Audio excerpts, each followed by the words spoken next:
Chapter 1091. When Feng regretted appearing in front of Elder Wei tonight. He regretted telling Elder Wei about Tanxiu's matter. He wouldn't have had to leave the Golden Coast if he hadn't. He wouldn't have been caught by Tanxiu's men if he hadn't left the Golden Coast. His life was now in Tanxiu's hands. However, things had come to this point, and there was no medicine for regret in this world. Hence, he could only suppress his unwillingness and respectfully asked, "You haven't told me your condition yet, Boss Tang." "My condition is that you do as old geezer Wei said. Give him my information and pretend that nothing happened," Tanxiu smilingly said. "Then lurk in the Golden Coast and secretly put this drug in their meals while they're having their meals." With that said, Tanxiu took a porcelain bottle from his interspatial ring and threw it to Wen Feng, saying, "This drug won't kill them, but it'll make them powerless for a short time. Notify me immediately after they take the medicine. I'll lead my men to slaughter all the members of the Darkwind organization in China." "Boss Tang, if you exterminate all the members of the Darkwind organization in China, then only death awaits us." Wen Feng was aghast. "You still don't know how powerful the Darkwind organization is, do you? This organization may be hiding in the dark, but its overall strength is definitely not inferior to the top 3 forces in the world. Once all the members of the Darkwind organization are exterminated, the HQ will definitely send a large number of elite troops to investigate you. Don't say that I'm confident that the people sent by the Darkwind HQ won't be able to investigate me. Even if they can, what can they do to me?" Tanxiu sneered. "Humph. If it weren't for the fact that I have too many things to deal with, I would have already wiped out the entire Darkwind organization. Since when did they have the chance to live like a cancerous tumor that relies on selling the private information of others?" Wen Feng and Guotao exchanged glances. Both of them had seen arrogant people before, but they had never seen someone as arrogant as Tanxiu to this extent. "The ignorant are fearless." The two men ruminated this sentence several times in their hearts and couldn't help but sigh secretly. Their lives were in his hands, and they knew that they could only do as he said. "We agree."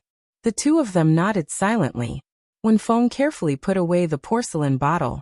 After a while, as the duo was taken away by Jin Shi, Tanxiu then looked at Chen Jizhong and said, "There's still a problem with your body, so I won't give you the command this time. Now is not the time. Go to sleep first. When you wake up, you should remember a lot of things from before. Don't worry, within 7 days at most, all of your blinded memories will awaken." Chen Jizhong silently knelt down in front of Tanxiu, kowtowed 3 times and got up, saying, "Thank you, master. I will always remember your kindness." Tanxiu waved his hand and said, "There's no need for you to tell me about your great kindness. You're just my in-name disciple. If your cultivation can break through to the spirit formation stage in a few years, I'll take you as my successor disciple and teach you more powerful cultivation techniques, as well as many immortal arts and secret arts." "Spirit formation stage?" Chen Jizhong clenched his fists and a firm look flashed in his eyes. He then said in a deep voice, "I'm confident that I can break through to the spirit formation stage in the next few years, master. Though I don't know where my confidence comes from." Tanxiu secretly found it funny. Chen Jizhong had obtained the inheritance of the Diablo Precantator clan, and was no longer the same as before. Just based on his physique alone, he could be ranked in the top 3 among his disciples. It would be a problem if he couldn't break through to the spirit formation stage in a few years. Time fleeted by. In the blink of an eye, it was already 4 o'clock in the afternoon. As Tanxiu was sitting cross-legged in the hotel's presidential suite, silently absorbing the demonic power inside the demon nucleus, the presidential suite's door was knocked and Duan Mulin's voice came from the outside. "Tanxiu, it's me. Open the door." Tanxiu floated up and instantly appeared in front of the door. He reached out and opened the door. He looked at Duan Mulin and Zhu Long outside and moved aside to let them in. "How's the situation here, Tanxiu?" Duan Mulin was obviously very afraid of the existence of the Darkwind organization. He even wanted to get rid of this organization from China, so he couldn't wait to ask as soon as he came in. "My men are monitoring the vicinity of the Golden Coast, and have confirmed that all the high-level members of the Darkwind organization in China have gathered there," said Tanxiu. If you really want to get rid of this organization, Senior Duanmu, I think we can act now. A chilling light flashed in Duanmu Lin's eyes and he asked in a deep voice, "How sure are you?" "Only a few of my men have come to Liangong City, about a dozen in total," said Tan Xiao. "But as long as the number of experts from your Special Abilities Bureau comes here, I'm sure I'll make them unable to escape and leave their lives here. The demonic beasts in the Himalayas are constantly being killed by humans, but most of the experts from the Special Abilities Bureau are still there." Duanmu Lin forced a wry smile. "I only brought 20 people with me this time, but I can mobilize the army to encircle and annihilate them if you need. I'm sure those intel operatives of the Darkwind organization aren't very powerful cultivators, right?" Tan Xiao was silent for a while before he waved and said, "The Darkwind organization has hidden very deep in China. Maybe they have their men in the Liangong City police or the garrison here. Hence, we can't easily mobilize the army to deal with them. Let's wait and see. I've arranged a hidden chess piece. If they perform well, we can wipe out all the people in the Golden Coast, even if there are only 30 or 40 of us." Duanmu Lin's expression shifted and he hurriedly asked, "What hidden chess piece?" "Senior Duanmu, don't you think it'll be less mysterious if we reveal it?" Tan Xiao mysteriously smiled. "Let's wait and see. It'll be time for us to act when we get the news from there." "What do we need to do now then?" asked Duanmu Lin. "Are we just going to wait here?" asked Duanmu Lin. "Let's break up into smaller groups and secretly sneak into the Golden Coast's private clubhouse in batches." Tan Xiao shook his head. "We'll do as you say." Duanmu Lin nodded. He had absolute trust in Tan Xiao after many times of cooperation, as well as absolute recognition of Tan Xiao's ability. Every time Tan Xiao participated in the operation, the result was always satisfactory to him. At the Golden Coast's private clubhouse, the conference hall, which could accommodate thousands of people, was already occupied by hundreds of high-ranking members of the Darkwind organization in China. However, the atmosphere in the entire hall was very strange. No one spoke, nor did anyone move. Everyone quietly sat in their chairs, either resting with their eyes closed, or playing with their mobile phones. Some were even in a daze. Pa! The conference hall's door was forcefully pushed open as 8 burly men in black suits and black sunglasses strode into the hall, causing everyone's eyes to look at them. A middle-aged man in a black training suit with long black hair and an extremely ordinary appearance strode into the conference hall's door.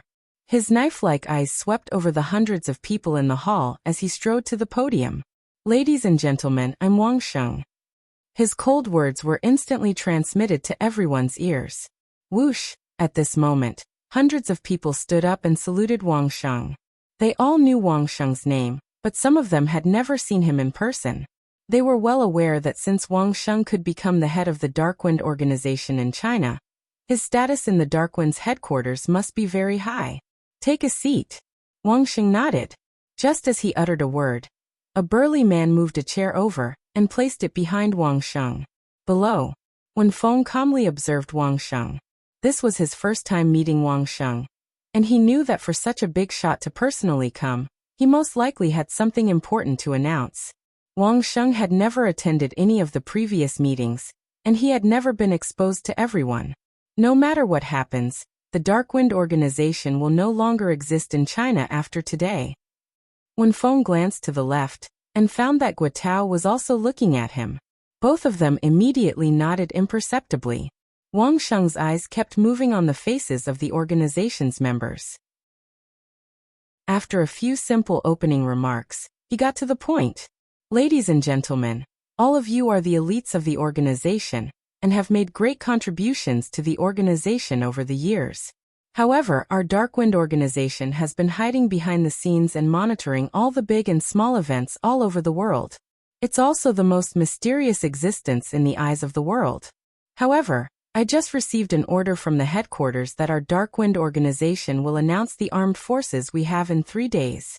At that time, we'll let the world know that our organization is the strongest force in the world." "Announce?" "Stand in front of the stage." More than 100 people revealed shocked expressions. It was obvious that they were shocked by the news. "Our organization has suffered a lot of losses recently, Many forces think that we're just a simple intelligence organization, and our armed forces aren't good enough, said Wang Sheng again. That's why the big boss decided to flex his muscles and make those who covet our organization put away their sharp claws. Otherwise, we'll cut off their claws.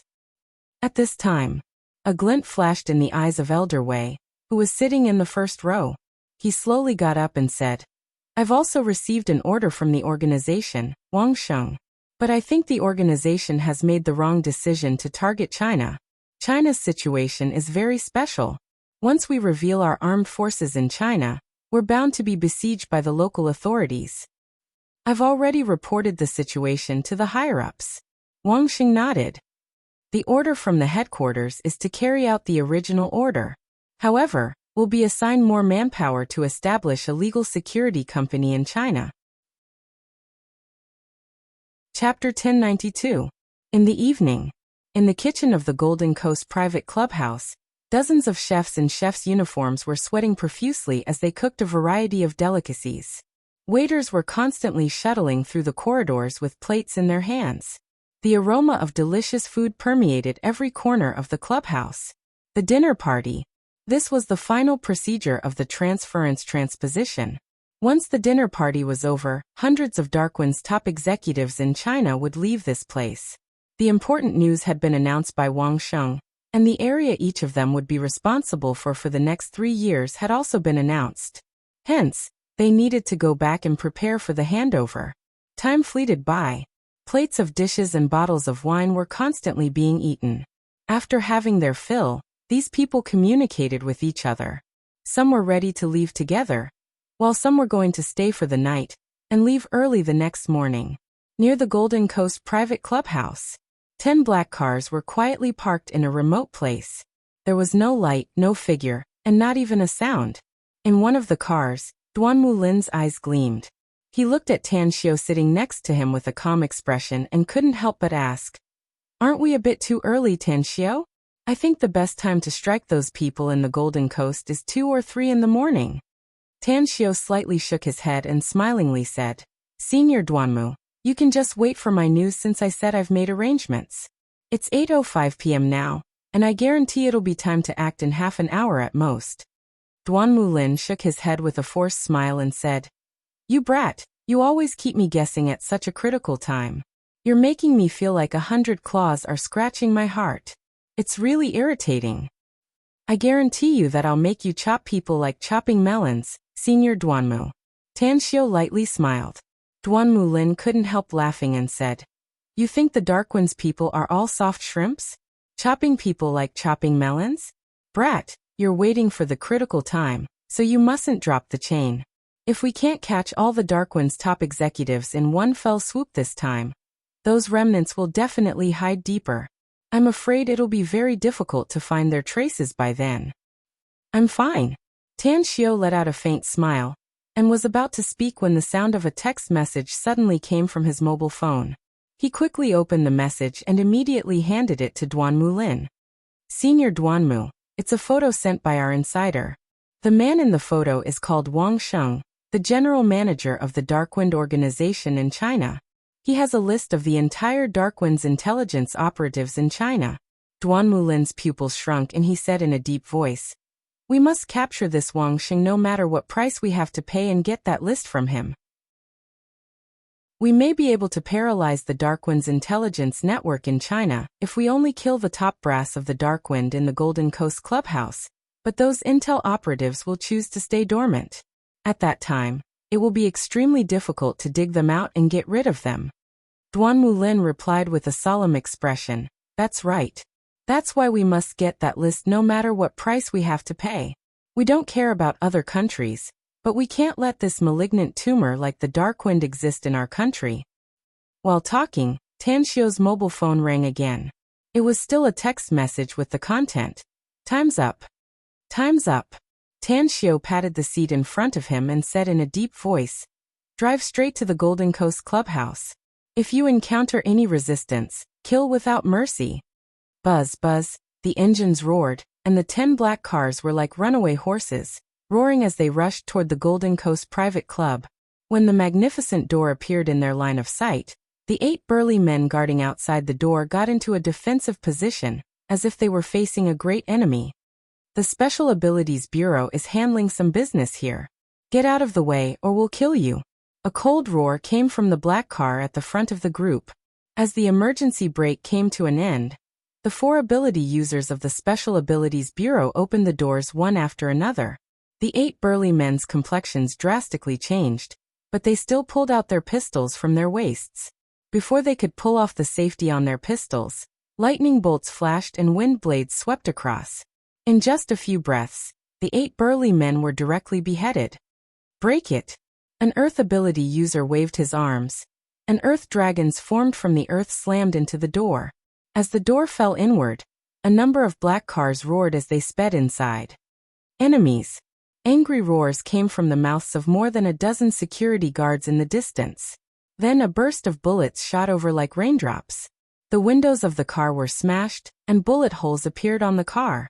Just as the cars were still speeding forward, however, the doors were suddenly opened and figures flickered lightning fast as though the Grim Reaper had descended. They manipulated various special abilities and constantly slaughtered the security guards who were shooting at them. Inside the black car in the middle, Duanmu Lin's eyes flickered. He used his special ability to block the bullets that shot into the car. He then turned to look at Tan Xiao and said, "Shouldn't you show your trump card now? There are no experts in the periphery, but there are too many people inside. I'm afraid there's no lack of experts here. It's impossible for us to achieve the desired result without letting any of them go." "Haste makes waste, Senior Duanmu," said Tan Xiao with a faint smile. "Please don't be impatient." Duanmu Lin wanted to say something but hesitated.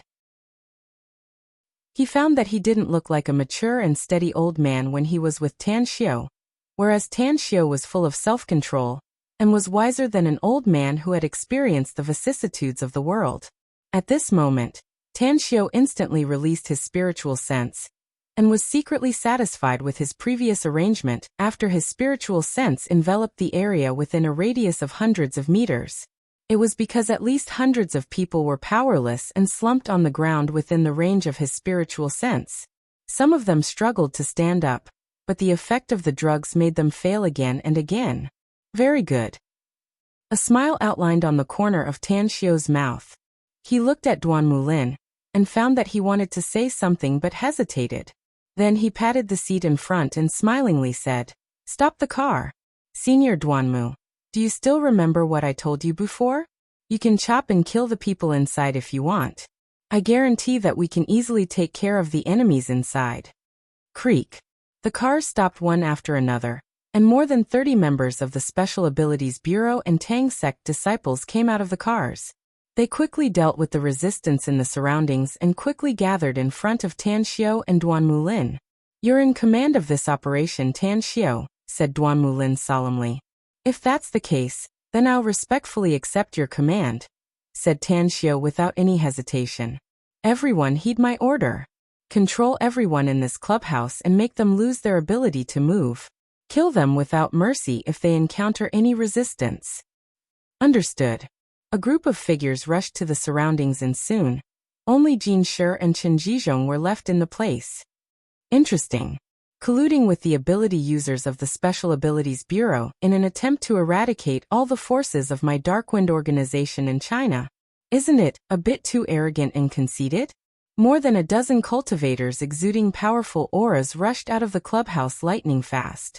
As their voices faded away, they came before Tan Xiao and Duanmu Lin's group of 4. Tan Xiao touched his chin and smilingly said, "If my guess is correct, you're Elder Wei, right? Are you the one who cast the restriction spell on my good-for-nothing disciple?" Elder Wei, who was the leader, sneered. "I heard you're young and promising, Boss Tang, but I didn't expect you to be a cultivation powerhouse. You can break the restriction spell I cast on Chen Jizhong's body. No wonder you can become his master. However, I didn't expect you to be someone from China's Special Abilities Bureau.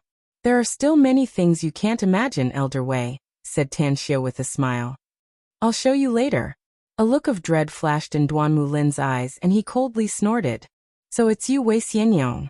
I didn't expect you to become the Darkwind's lackey after not seeing you for more than 20 years. Duanmu Lin, I've experienced your special ability more than 20 years ago.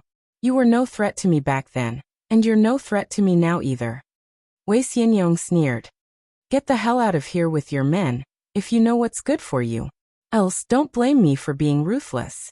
I'll kill you first and then bring my men to raise your special abilities bureau to the ground later. Duan Mulin sneered again and again. If Tan Xiu wasn't here today, he might have retreated and didn't want to be enemies with Wei Xianyong for the time being. But it was different now. Tan Xiu was a powerful expert who was at least comparable to a nascent soul stage expert. Even if Wei Xianyong was powerful, it was likely that he couldn't withstand a slap from Tan Xiu.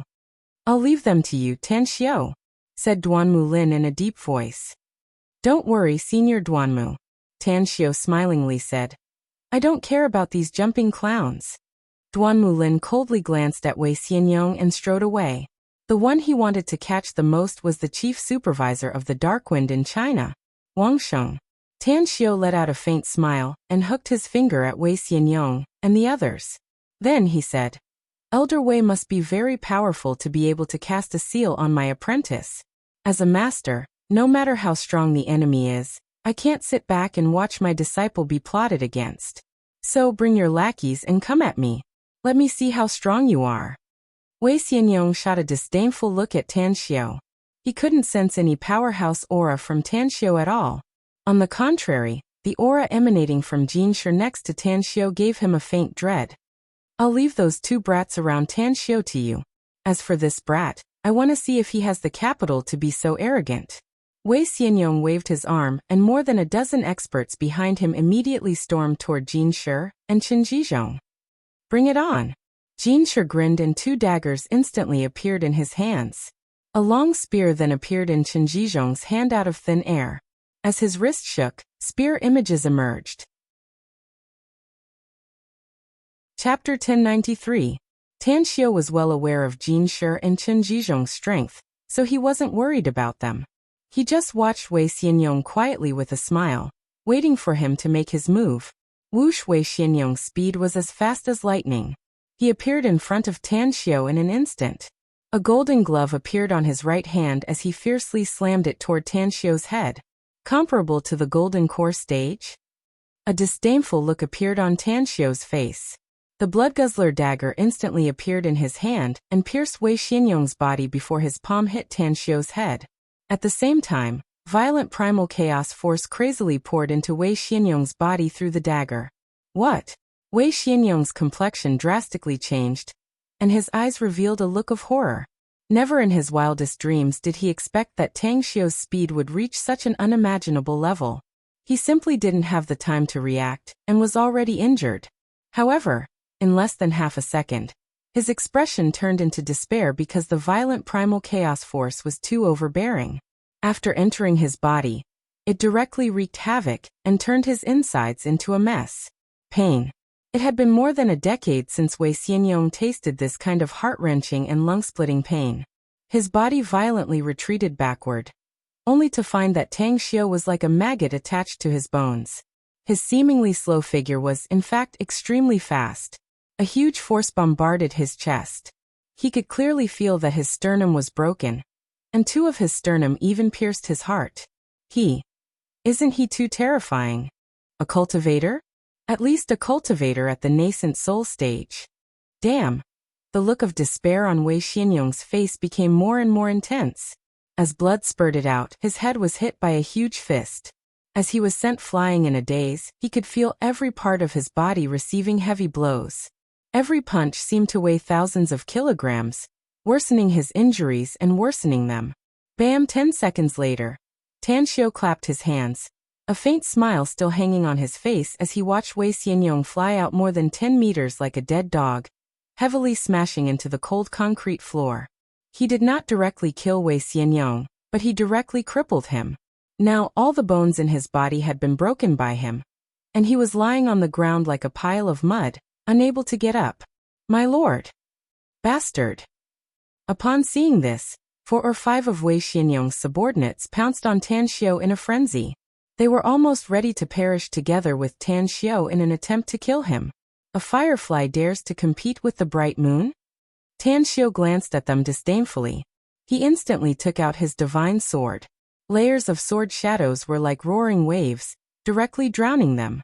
As the sword shadows dissipated, Tanxiu kept the divine sword back into his body. Only pieces of flesh were scattered on the ground. At the side, Jin Shi's moves were ruthless and deadly. In just half a minute, he had killed 6 or 7 of Wei Xianyong's men. Even if Chen Jizhong's memory was obscured, his strength was still there, especially his powerful physique that had reached an appalling level. Every time he brandished his spear, he could inflict heavy damage to his opponents. In just half a minute, he had successfully killed 4 or 5 people. Die. The last of Wei Xianyong's men was struck and killed by Jin Shi and Chen Jizhong at the same time. Both of them quickly came to Tanxiu's side and vigilantly observed the surroundings. In other areas, Duan Mulin quickly walked inside the clubhouse. When he saw many members of the Darkwind organization, who tried to resist, lying limply on the ground and couldn't even crawl up, his eyes nearly popped out of their sockets. Unbelievable. He had fantasized about countless possibilities, even the possibility that Tanxiu had set up an ambush in the clubhouse. But he never thought that these Darkwind members would be paralyzed on the ground like they were poisoned and lost the ability to resist. Slashing them? Slashing them like watermelons? At this moment, Duan Mulin finally understood what Tanxiu meant. With the current state of these Darkwind members, they were just like slashing watermelons and could be slashed at will. Whoosh! Suddenly, a figure flashed from a distance and was only a dozen meters away from Duan Mulin. An enemy? A chilling light flashed in Duan Mulin's eyes. After confirming that the other party was not from the Special Abilities Bureau or Tanxiu's men, he immediately unleashed his special ability to kill them. Don't do it. They're on our side. Guo had already noticed that the Special Abilities Bureau and Tang Sect's experts were killing the Darkwind members inside the clubhouse, so he avoided them and looked for Tanxiu's traces everywhere. He didn't want to be misunderstood and killed by those powerhouses just because Tanxiu wasn't here. Duan Mulin's expression shifted and he coldly stared at the vigilant Guo and shouted, "You said you're on our side?"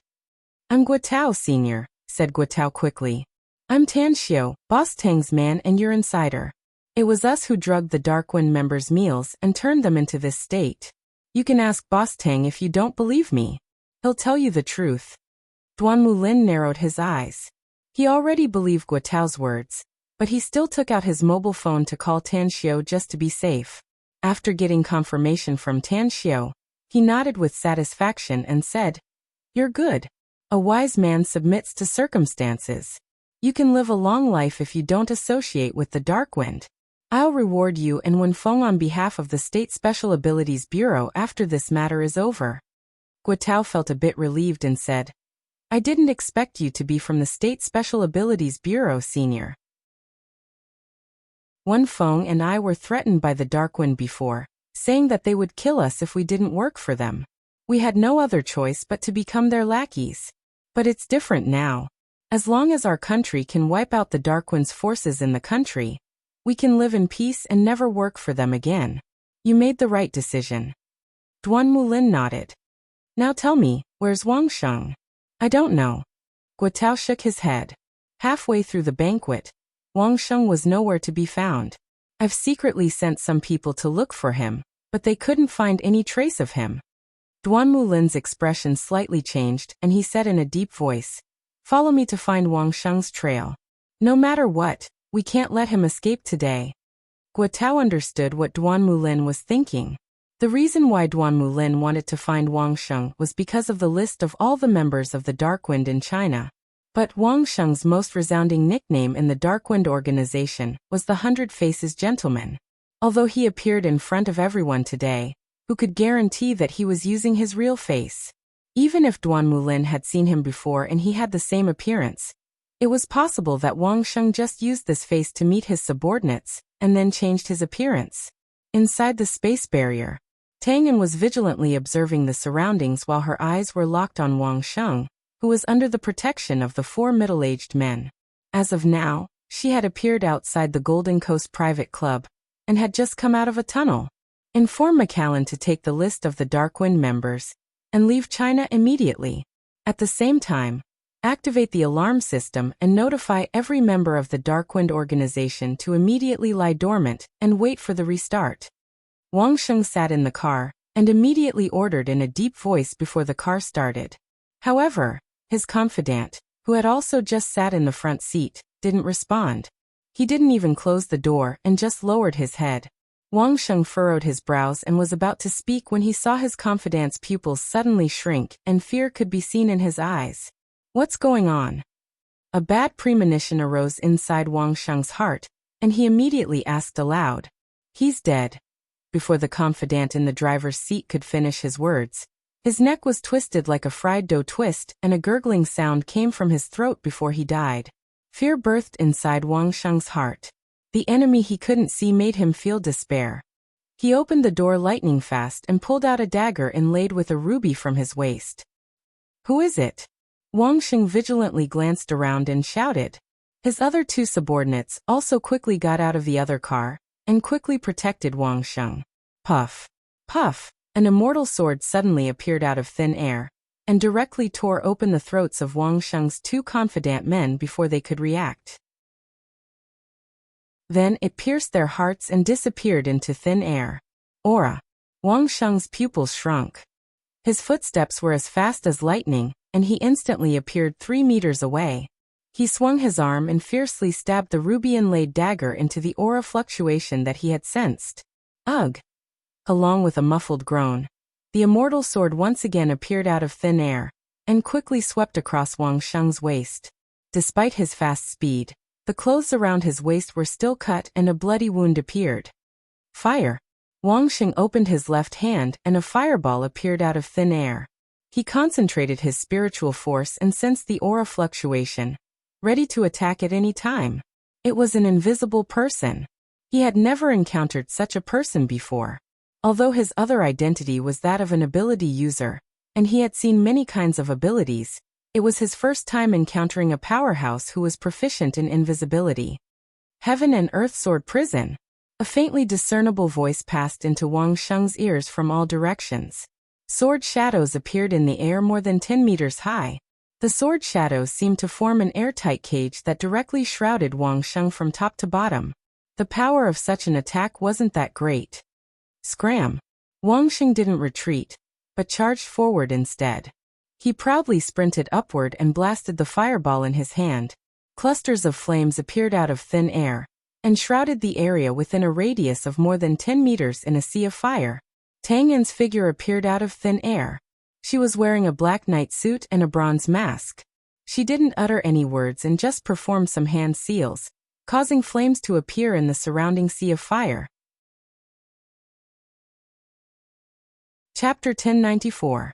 Aside from Gu Yan'er and Ji Qimei, Tanxio was the strongest person in the entire Tang sect. Even Shuiyu, who had broken through to the spirit formation stage, was no match for Tanxio. Aside from these people, the strongest person was Tang Yan. Not only was she a late-stage Golden Core expert, but she also mastered a space-related secret technique, and even had some understanding of the laws of time. Magical arts.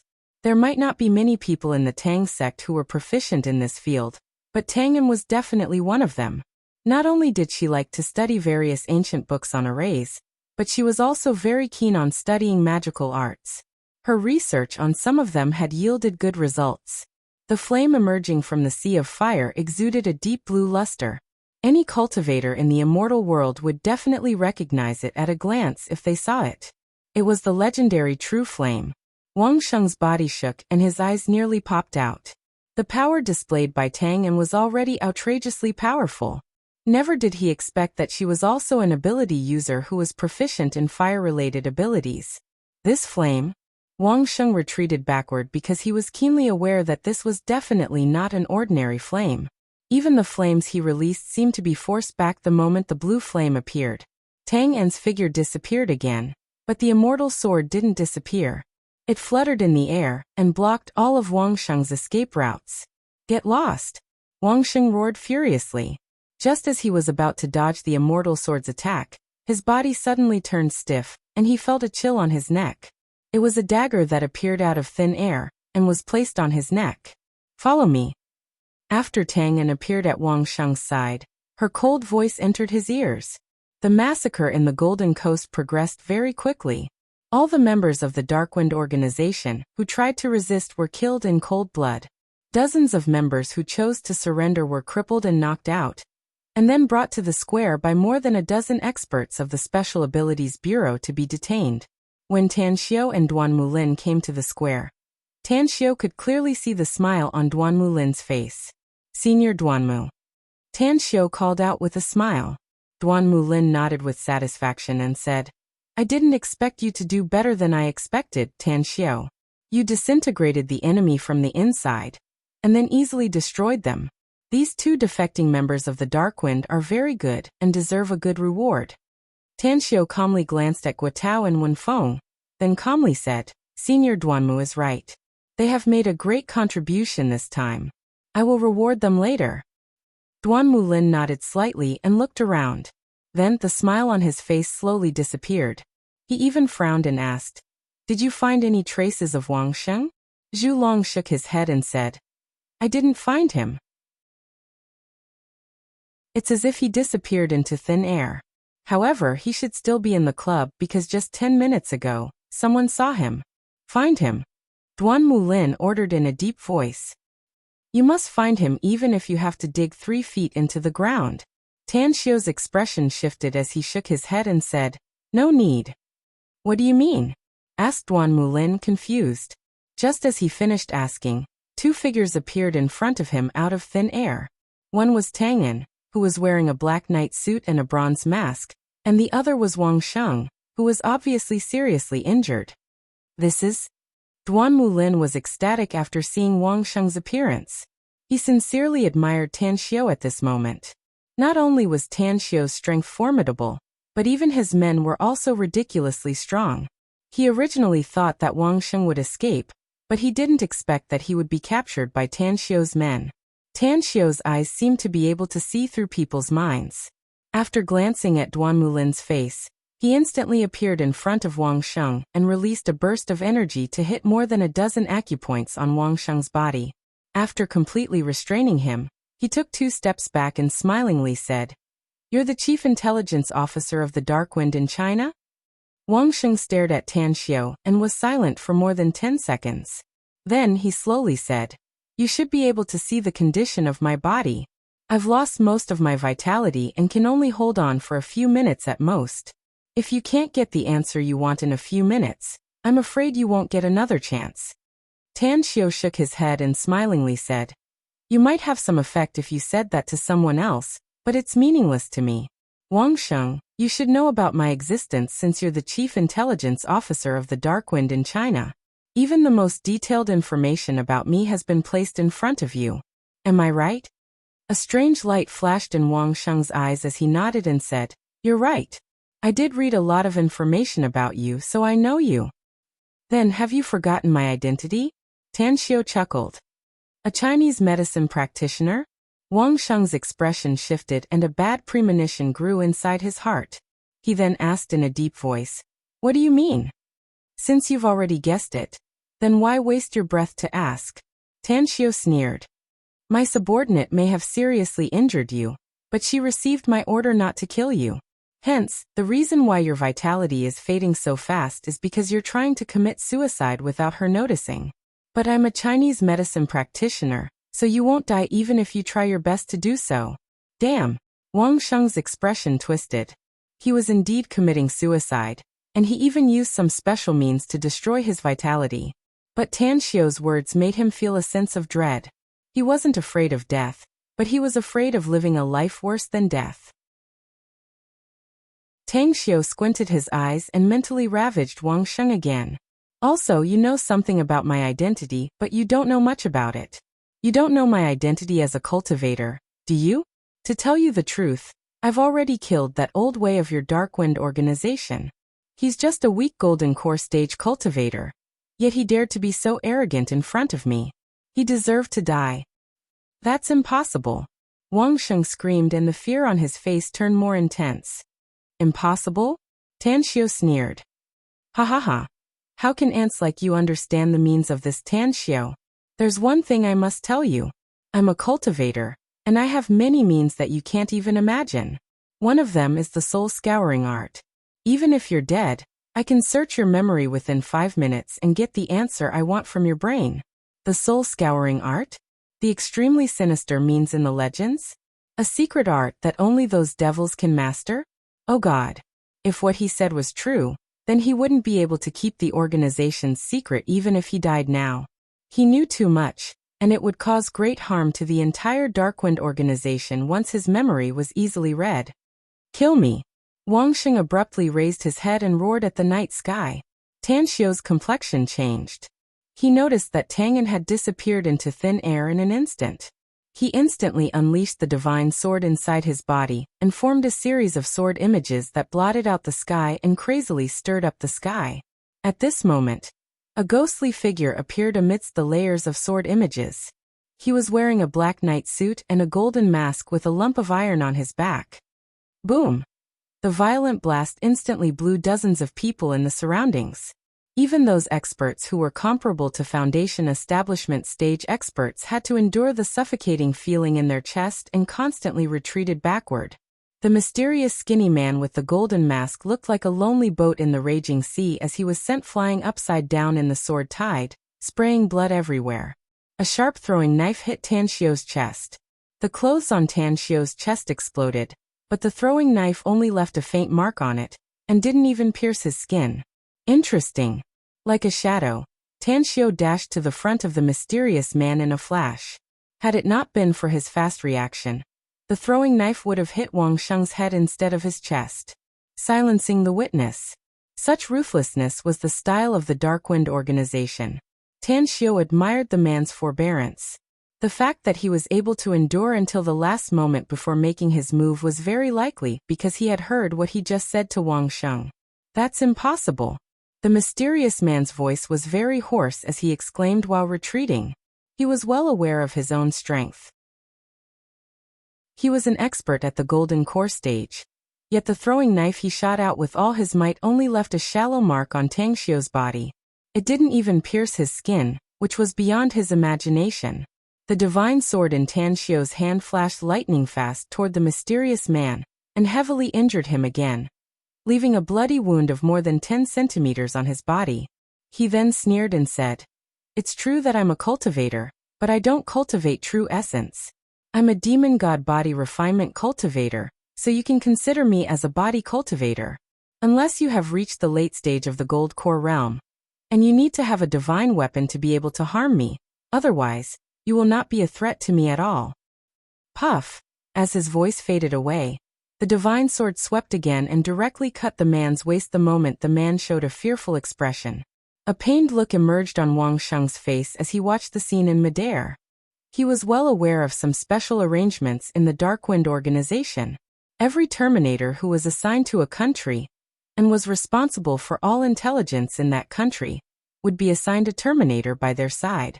However, his father was one of the founders of the Darkwind organization, and his words were definitely among the top 3 in the organization's top brass. He could be considered as a powerful figure. Before he was sent to the kingdom of Wuxia, his father had solemnly promised him that while the other leaders had Terminators following them, there would never be one by his side. His father said that he trusted him, and that he wouldn't betray him. It turns out that father doesn't trust anyone, including his own son. Wang Sheng felt a heart-wrenching pain. He would never betray his father because his father was the person he respected and worshipped the most in the world. He even chose to commit suicide to keep the secret of the Darkwind organization for his father. However, he soon realized that he was wrong. Chapter 1095. Wang Sheng realized that his father didn't trust him at all. The Terminator arranged by him was also a top-notch expert in the organization's Terminator team. He could already imagine that if this Terminator had appeared when he was attacked by that elusive woman, his chances of being caught would have been much lower. Tan Xiu. Wang Sheng's state of mind was rapidly changing. He looked at Tan Xiu, who was descending from the sky with a resolute look in his eyes, and said in a deep voice, "I'll tell you everything you want to know." Tan Xiu looked at Wang Sheng with a surprised expression and asked, "Is it because of the assassin who just wanted to kill you?" A chilling light flashed in Wang Sheng's eyes as he nodded and said, "That's right. I'm a high-ranking member of the Dark Wind, and have made great contributions to the organization all these years.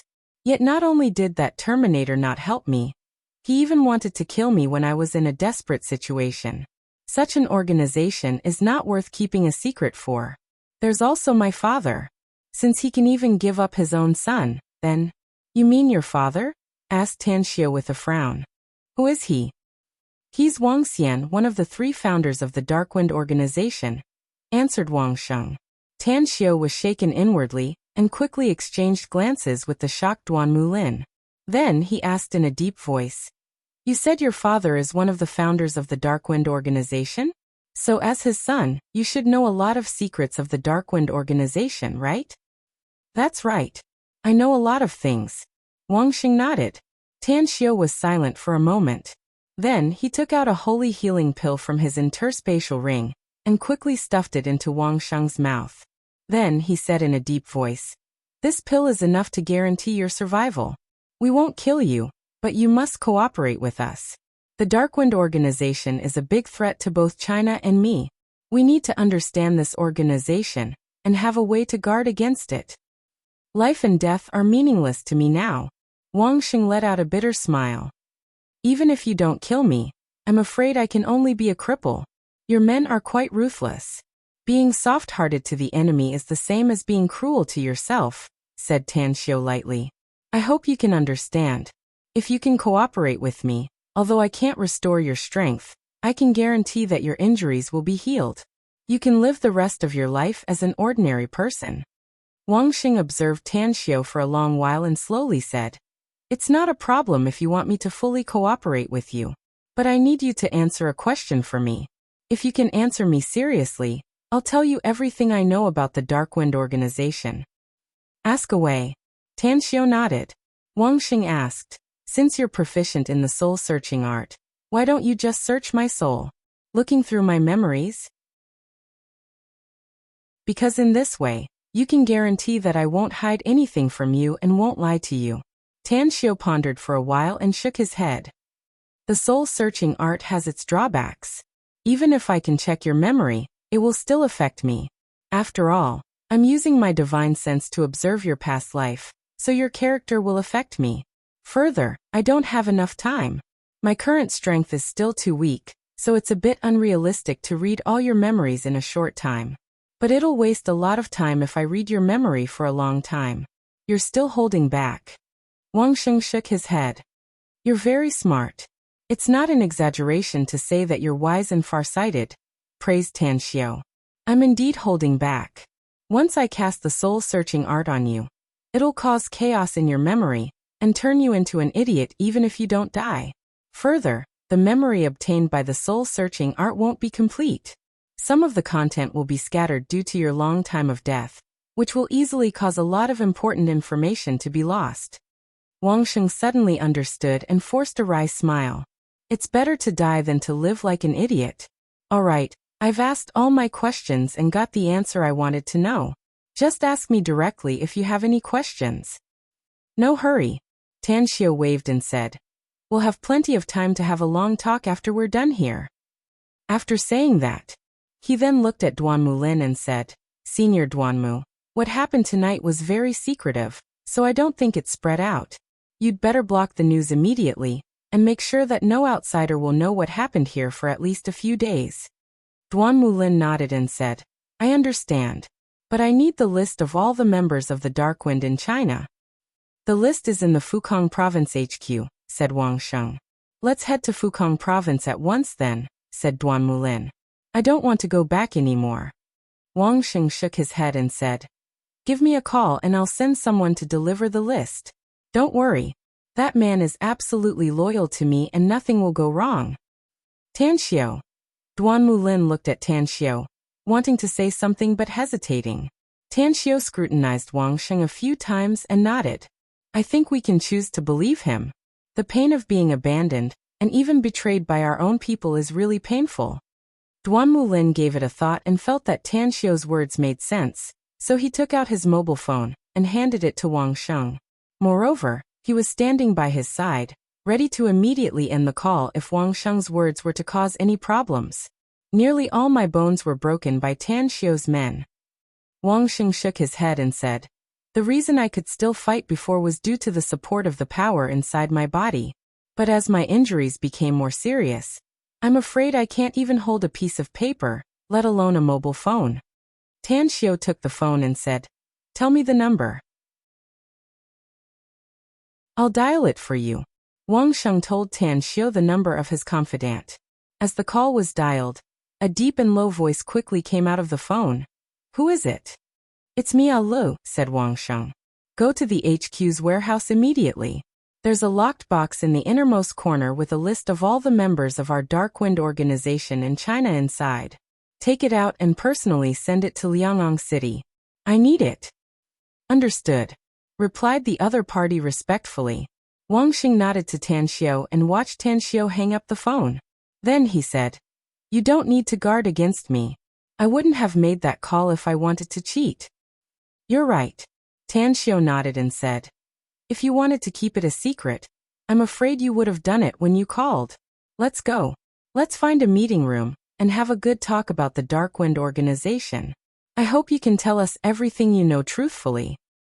I've already made my choice, so I'm already a traitor of the Darkwind organization, said Wang Sheng bitterly. The Darkwind organization treats traitors extremely cruelly.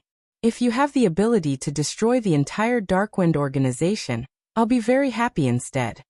The Darkwind is a terrifying organization with intelligence agents all over the world.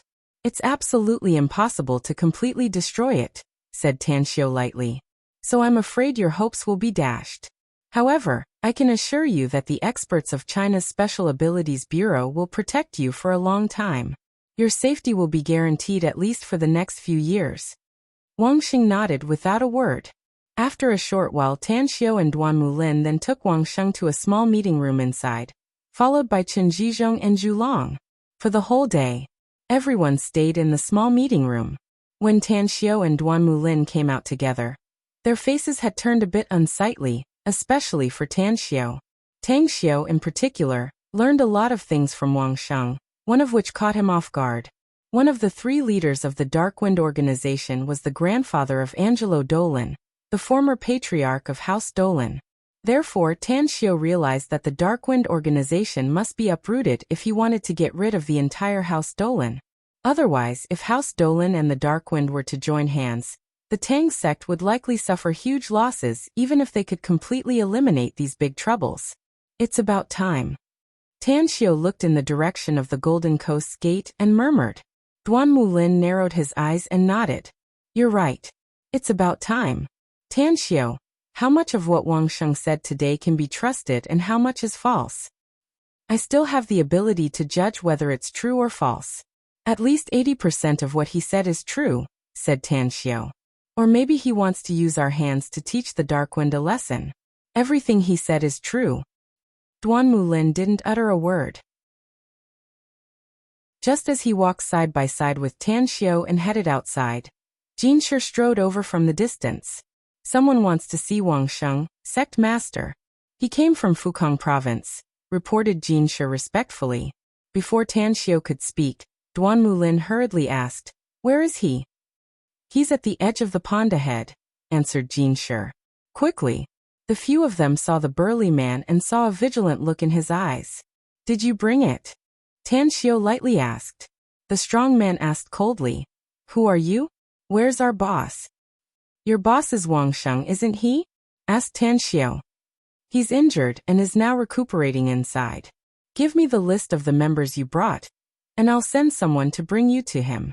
I can't give you the list of all the members of the Darkwind organization in China, said the burly man coldly. I want to see my boss, else I'll immediately activate the self-destruct mechanism of this lockbox and destroy all the intelligence inside. Tan Xiu coldly snorted and ordered, Jin Shi, bring Wang Sheng here. Understood. Jin Shi replied and quickly ran toward the conference room. Chapter 1096. Early in the morning, as the first ray of sunlight rose from the east, the somewhat tired Tan Xiu returned to Shanghai alone. As for Jin Shi, Tang An, and the Tang sex experts, they quietly left Liangong City to continue building the intelligence network. Blue Star Villa Complex. Tan Xiu had just returned when he received a call from Mu Weining. Not long after, Mu Weining arrived and brought him a piece of news that caught him off guard. She's gone. She didn't say where she was going. She just asked me to give you something. Mu Weining opened her bag and took out a beautifully wrapped gift box. A complicated expression appeared on Tan Xiu's face as he looked at the gift box. He was silent for a moment before he received it and directly put it into his interspatial ring. The past had already come to an end, so there was no need to dwell on it anymore. She had chosen to leave and disappear in her own world. Perhaps this was the best ending for her. Aren't you going to open it and have a look? Asked Mu Weining in surprise. Is it really necessary? Asked Tan Xiu calmly. Mu Weining didn't speak again. She always felt that there was an inexplicable relationship between Tan Xiu and Han Qinggu. She even had the idea that the woman who had hurt Tan Xiu deeply was Han Qinggu. However, she realized that Tan Xiu didn't want to mention Han Qinggu, so she could only suppress her strong curiosity and change the topic. That's right. Do you know something? There's a message on the internet about a patient in Beha Province's capital. He's been traveling to Star City and Shanghai several times to find you for treatment, but he hasn't been able to find you. That's why he's looking for you through the internet. Tan Xiu slightly furrowed his brows and shook his head. I'm no longer seeing patients, so it's not easy to find me. Besides, I'm not a pure Chinese medicine practitioner, so treating patients and saving people depends on fate. I won't stand idly by if I meet him directly, but I won't go to Beha Province if he's looking for me through the internet. I understand. Mu Weining nodded and said, after all, there are too many patients in the world who need to be treated. You'll probably die of exhaustion if every one of them is looking for you through the internet. However, I am very curious. The other party said that if you can cure her mother's illness, she will give you an extremely valuable gift. I really want to know what kind of gift it is. Gift. Tan Xiu shook his head and said, there are many precious things in the world.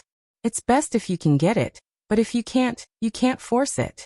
If it's mine, it will naturally appear in my hands. If it's not mine, there's no need to deliberately get it. Forget it. Since you're not interested in this matter, then let's change the topic. What are you going to do next? Are we going back to Nine Dragons Island? Do what? Tan Xiu suddenly felt a little confused. It turned out that there had always been something pushing him, forcing him to do all kinds of things. But now that Mu Weining suddenly asked him, he didn't know what to do next. Back to Nine Dragons Island? He had already arranged everything in Nine Dragons Island, so it didn't make much difference whether he went there or not. The magnificent Tang Corporation was managed by Kong Xia, so he didn't need to worry about it. There were also some trivial matters that were taken care of by others, so there was nothing urgent to deal with for the time being. Upon seeing Tan Xiu's expression, Mu Weining realized that Tan Xiu should be very free, so she smilingly said, you might as well stay in Shanghai if you have nothing urgent to do. I haven't seen you for a long time, so you should stay and accompany me. Tan Xiu thought for a while before he nodded and smilingly said, all right. I'll stay in Shanghai for the time being and wait for something to happen. That's right. How's the operation of your advertising company? Business is booming. Mu Weining chuckled and said, because of you, I received a lot of orders. Later on, those big bosses helped introduce some business to me. Gradually, it seems that many people heard about my relationship with you. So even big companies from other provinces would come to my company to seek cooperation. You're very busy? Asked Tan Xiu. I'm very busy, but I found a gold manager. Mu Weining shook her head and said, his fame may not be as resounding as Kong Xia's, but he's also a powerful figure in the advertising industry. Therefore, he's the one handling the company's affairs. I don't care about the company's affairs anymore, unless there's an important business. Is he very reliable? Tan Xiu was surprised. I poached him from Wall Street, the world's financial center. Mu Weining chuckled. We used to be schoolmates, and his wife and I are very good sisters. He's very trustworthy. Besides, I've been keeping an eye on the finance department, so there won't be any problems.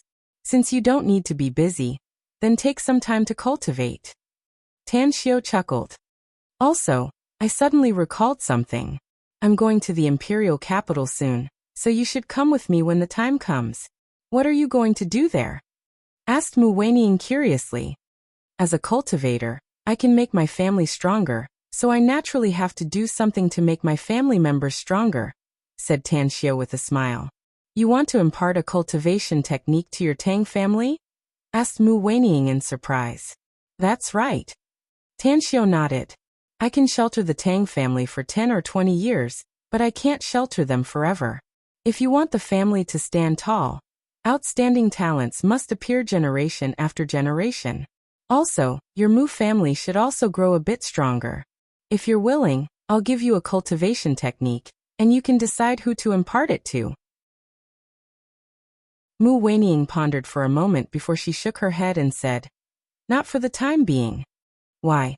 Asked Tan Xiao curiously. The cultivation technique is yours, but it must be practiced by the Tang family's members first, said Mu Weining. Only when they reach a certain level can I impart the cultivation technique to the Mu family. Tan Xiao, you don't understand the Mu family. My grandfather may be the one who shakes the entire family, but some people's minds are no longer that pure after living a good life for a long time. Let's not talk about others first, just my father. Tan Xiao was relieved and looked at Mu Weining with some sympathy. He suddenly realized that the Tang family had been very cautious in the storm circle in Shanghai all these years. Not only was it not a bad thing, it was actually a good thing. Without the Yao family's oppression and the covetous eyes of other forces, the Tang family would never be united. Perhaps they would end up like the Mu family with a lot of silk pants, which would cause the Tang family to fall sooner or later. Weining, you're very smart. You know what you can and can't do. I'll leave this matter to you. Mu Weining nodded with a smile and suddenly said, Since you're going to stay in Shanghai for some time, why don't you contact the patient on the internet? If they're willing to come to Shanghai, I think you can spare some time to treat them. I'm sure you'll be able to cure them with your medical skills. Tan Xiao gave it a thought and felt that what Mu Weining said was reasonable, so he said with a smile, Find out their contact information. I'll give them a call and make an appointment. All right. Mu Weining quickly turned on her mobile and found the post on the internet. She told Tan Xiao the contact information left by the other party, and Tan Xiao directly dialed the number. I'm Li Kai. May I ask who's calling? A silvery voice came from the phone. I'm Tan Xiao. Are you looking for me on the internet? Tan Xiao said. The other party was silent for a few seconds and then said, May I ask if you're really Tan Xiao, Divine Dr. Tang? Can you prove your identity?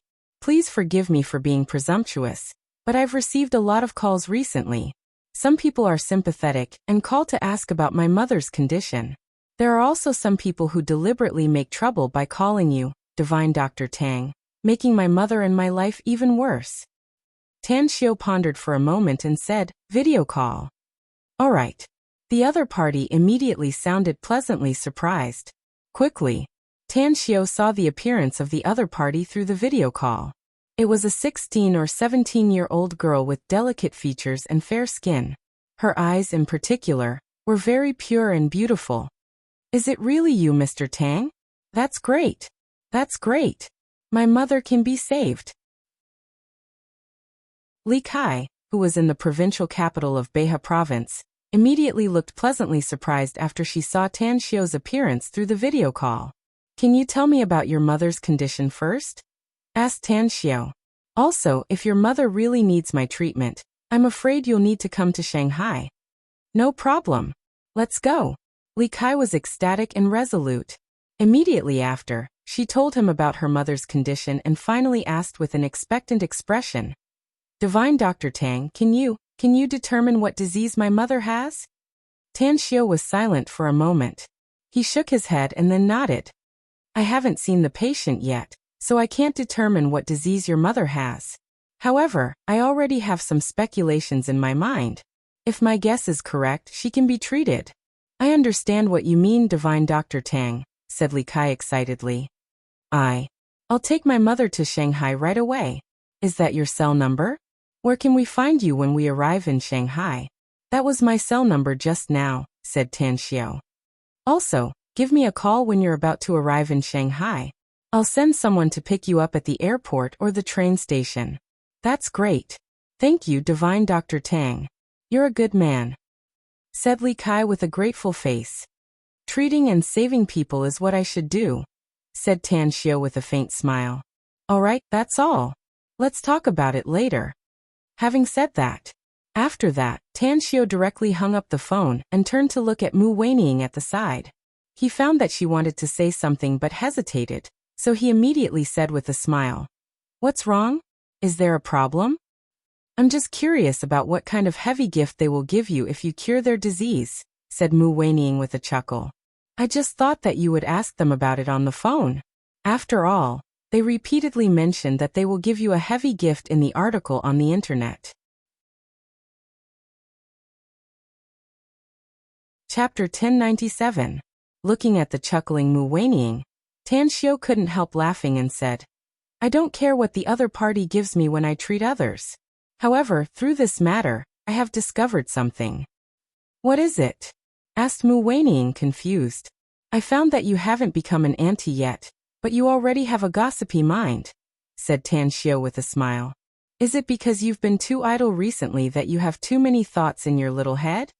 A touch of shyness appeared on Mu Weining's face.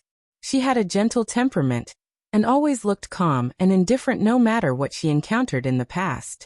But being together with Tan Xiao evoked her womanly feelings, and she unknowingly revealed her girlish side. The leisurely time always passed quickly. In the blink of an eye, 2 days had passed. Since the news of Tan Xiao's return to Shanghai hadn't spread out, he had been quite leisurely these 2 days without any messy matters to disturb him. Early morning, when the first ray of sunlight rose from the east, the newly appointed security captain, Zhao Fenggang, silently squatted in the security booth and smoked a cigarette. His eyes glanced at the owners coming in and out of the building in the distance. However, just as he thought that it was the same as usual, and there was no special situation, a Porsche supercar roared and braked hard to stop outside the gate. Alas, the young master and young lady of a rich family, Zhao Fenggang sighed. He recalled his monthly income of more than 10,000 points, and then counted with his fingers how many years it would take for him to buy a multi-million yuan sports car for his daughter. Creak! Honk honk! Along with the sound of braking, several supercars speeding from the distance sounded their horns at the same time. Immediately after, a young man with dyed blonde hair and earrings poked his head out of the driver's window and shouted, "Hey, hurry up! Don't dilly-dally and block the road." The driver's door of the Porsche supercar in front was pushed open as Ouyang Lulu, who was wearing a red coat and a red cloak and black leather boots, stepped out from the inside. She turned her head and glanced at the supercars behind her before looking at the security guards on both sides listlessly. She waved and said, "It's a new car. I haven't registered it before. Register it for me and remember to let me pass directly later." All right. The 2 guards knew Ouyang Lulu and even treated her as a goddess. So when one of the young men saw her, he immediately ran to the security booth. "What's the situation?" After Zhao Fenggang figured out how many years of salary it would take for him to buy that Porsche sports car, his face turned into a bitter gourd as he asked feebly. The young guard grabbed the registration form and said excitedly, "It's Miss Ouyang, Captain. I'll register her car first." Zhao Fenggang asked in surprise, "Isn't the registration done by the owners themselves?" "Don't tell me you saw that she's pretty, so you're trying to get close to her?" "Please don't talk nonsense, Captain," said the young guard hurriedly. "The people living in this villa complex are all rich and respectable people. We can't afford to offend any of them, especially Mr. Tang and Miss Ouyang. We absolutely cannot afford to offend them. Otherwise, something big will happen." "Which Mr. Tang?" Zhao Fenggang frowned. "Where did Miss Ouyang come from?" The young guard quickly said, "The innermost villas are all Mr. Tang's properties. The security guards inside are all Mr. Tang's men. Captain, did you forget what happened a week ago? That Miss Ouyang outside is Mr. Tang's woman. We can't afford to offend her." Zhao Fenggang was shaken inwardly, and his face instantly turned a bit unsightly. How could he not remember what happened last week? At that time, he had just come to report. When he was patrolling inside, he was forcibly stopped. Even though he showed his identity as the security captain, he was still not allowed to enter. As a result, a conflict occurred. He thought that he was skilled and could easily knock down those people. But in less than 3 seconds, he was beaten and couldn't even crawl up for a long time. Later on, he inquired and learned the reason from the security guards. Therefore, he secretly remembered those villas as well as the villa owner's men. Furthermore, he also knew that the owner of those villas had returned from outside the city and was now in the villa. He also heard that he brought back a woman. Little Zhao, how many women does Mr. Tang have? Zhao Fenggang stopped the young guard who was about to leave the security booth and asked in a low voice. A lot. I'll tell you later, said the young guard in a low voice. After saying that, he strode outside the security booth and looked at Ouyang Lulu, who had returned to her car, and then quickly checked the license plate number. What made him frown was that the doors of the supercars behind him were opened one after another. In particular, the blonde young man walked out of the Ferrari supercar at the very front and walked toward the Porsche supercar in front of him. Knock, knock. The blonde youth knocked on the Porsche's driver's window. As the window rolled down, he bent down and looked at Ouyang Lulu with a beaming smile. Then he grinned and said, Hey Belle, did you just come back from the nightlife outside? Do you want to have some morning tea with me? I don't have time. Ouyang Lulu rolled up the window in disgust. As the front railing opened, she directly started the car and drove inside. The blonde youth touched his chin and grinned. I didn't expect you to be a little hot pepper. Hey, I'm talking about you. Who's that Belle? Which villa does she live in? The young guard realized that the young man in front of him was not someone to be trifled with, so he immediately said, Miss Ouyang usually doesn't live here. Her boyfriend lives inside. The villa number. The blonde youth frowned. The young guard shook his head and said, We can't disclose the owner's information. Please check it yourself if you want to know. The blonde youth was angry and was about to flare up. But then he seemed to recall something and pointed his finger to the young guard's door. Then he quickly returned to the car, started the car and rushed inside. A few minutes later, the blonde youth drove his Ferrari supercar to catch up with Ouyang Lulu's Porsche supercar.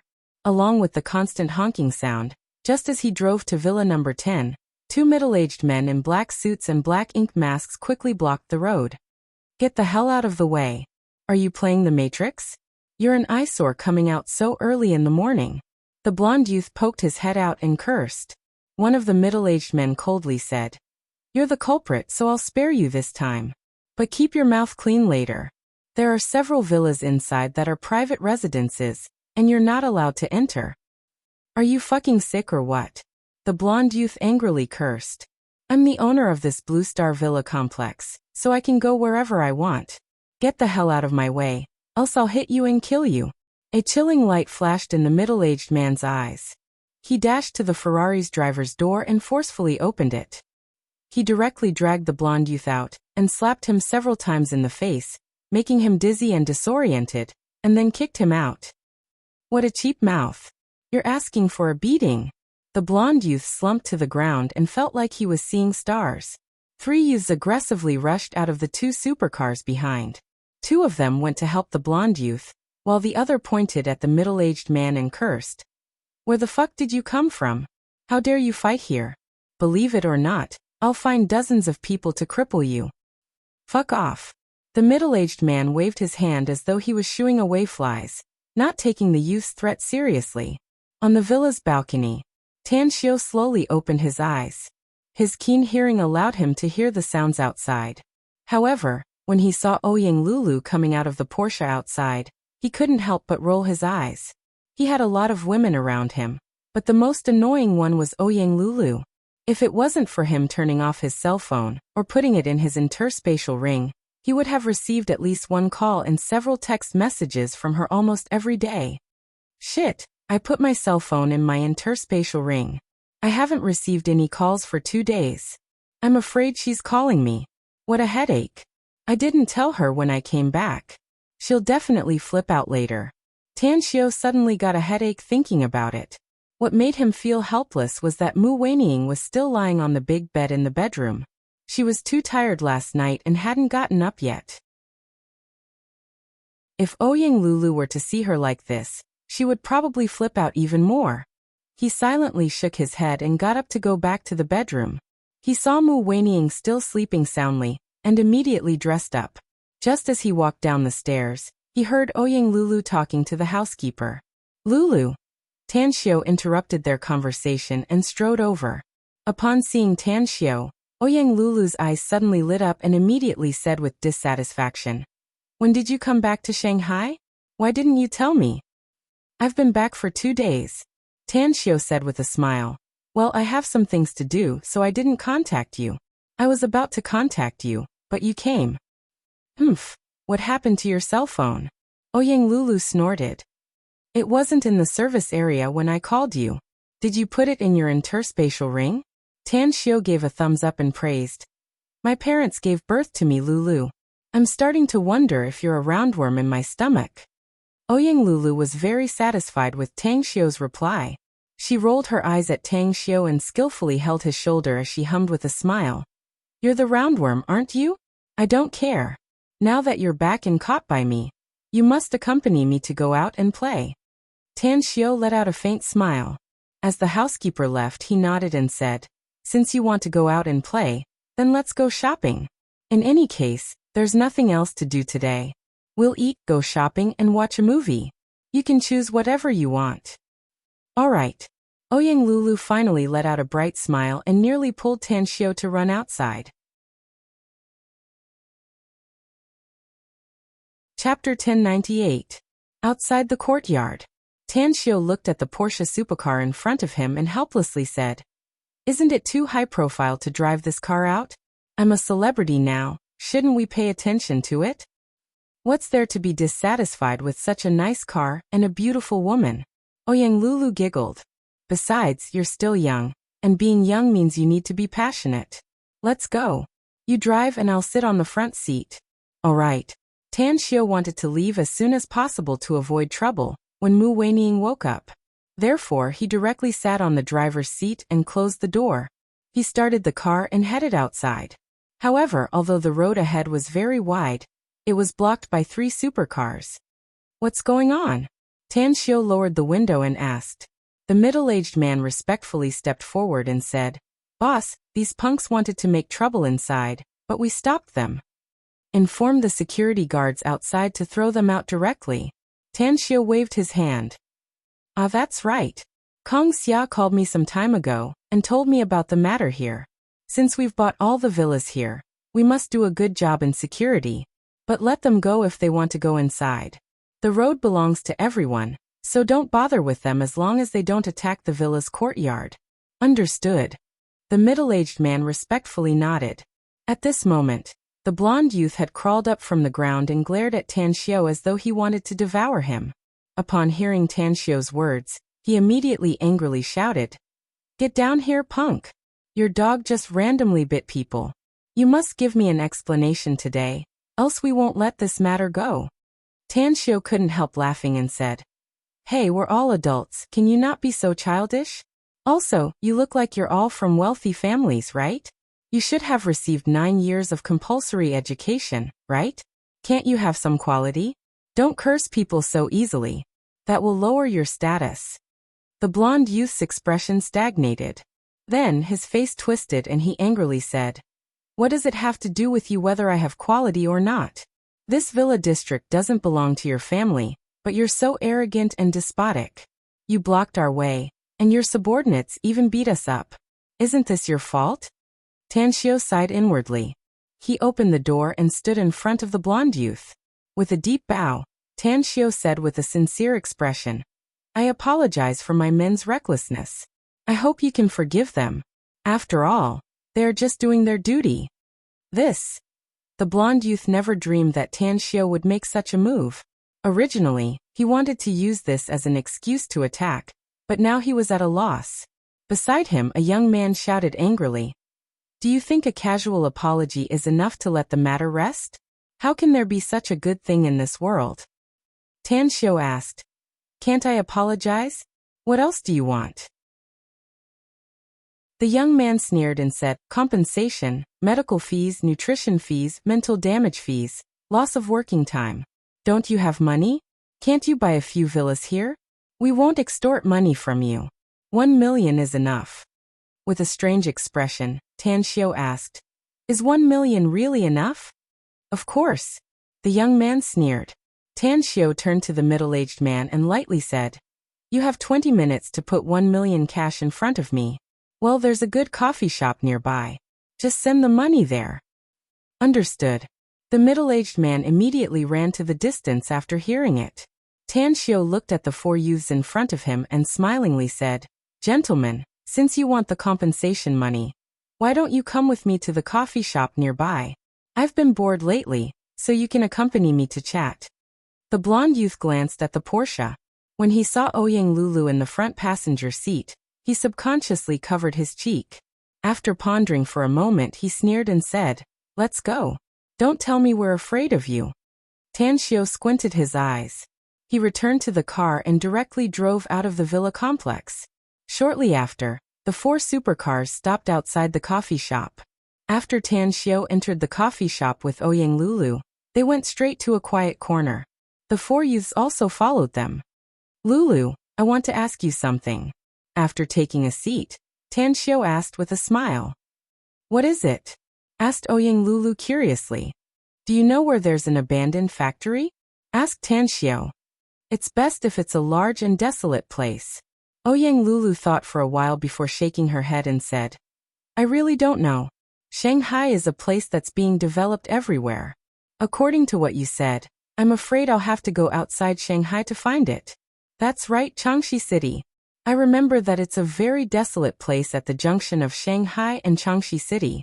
I once followed Qi Nan there to participate in a competition. I remember that there's a big factory there.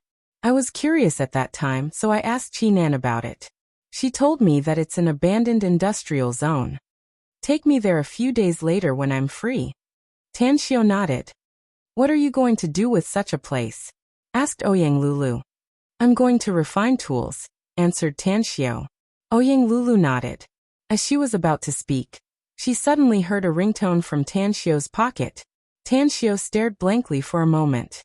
He had just taken his mobile out of the interspatial ring, and didn't expect that someone would call him. He took out his mobile and looked at it. Then he suddenly patted his forehead and forced a smile. I forgot something.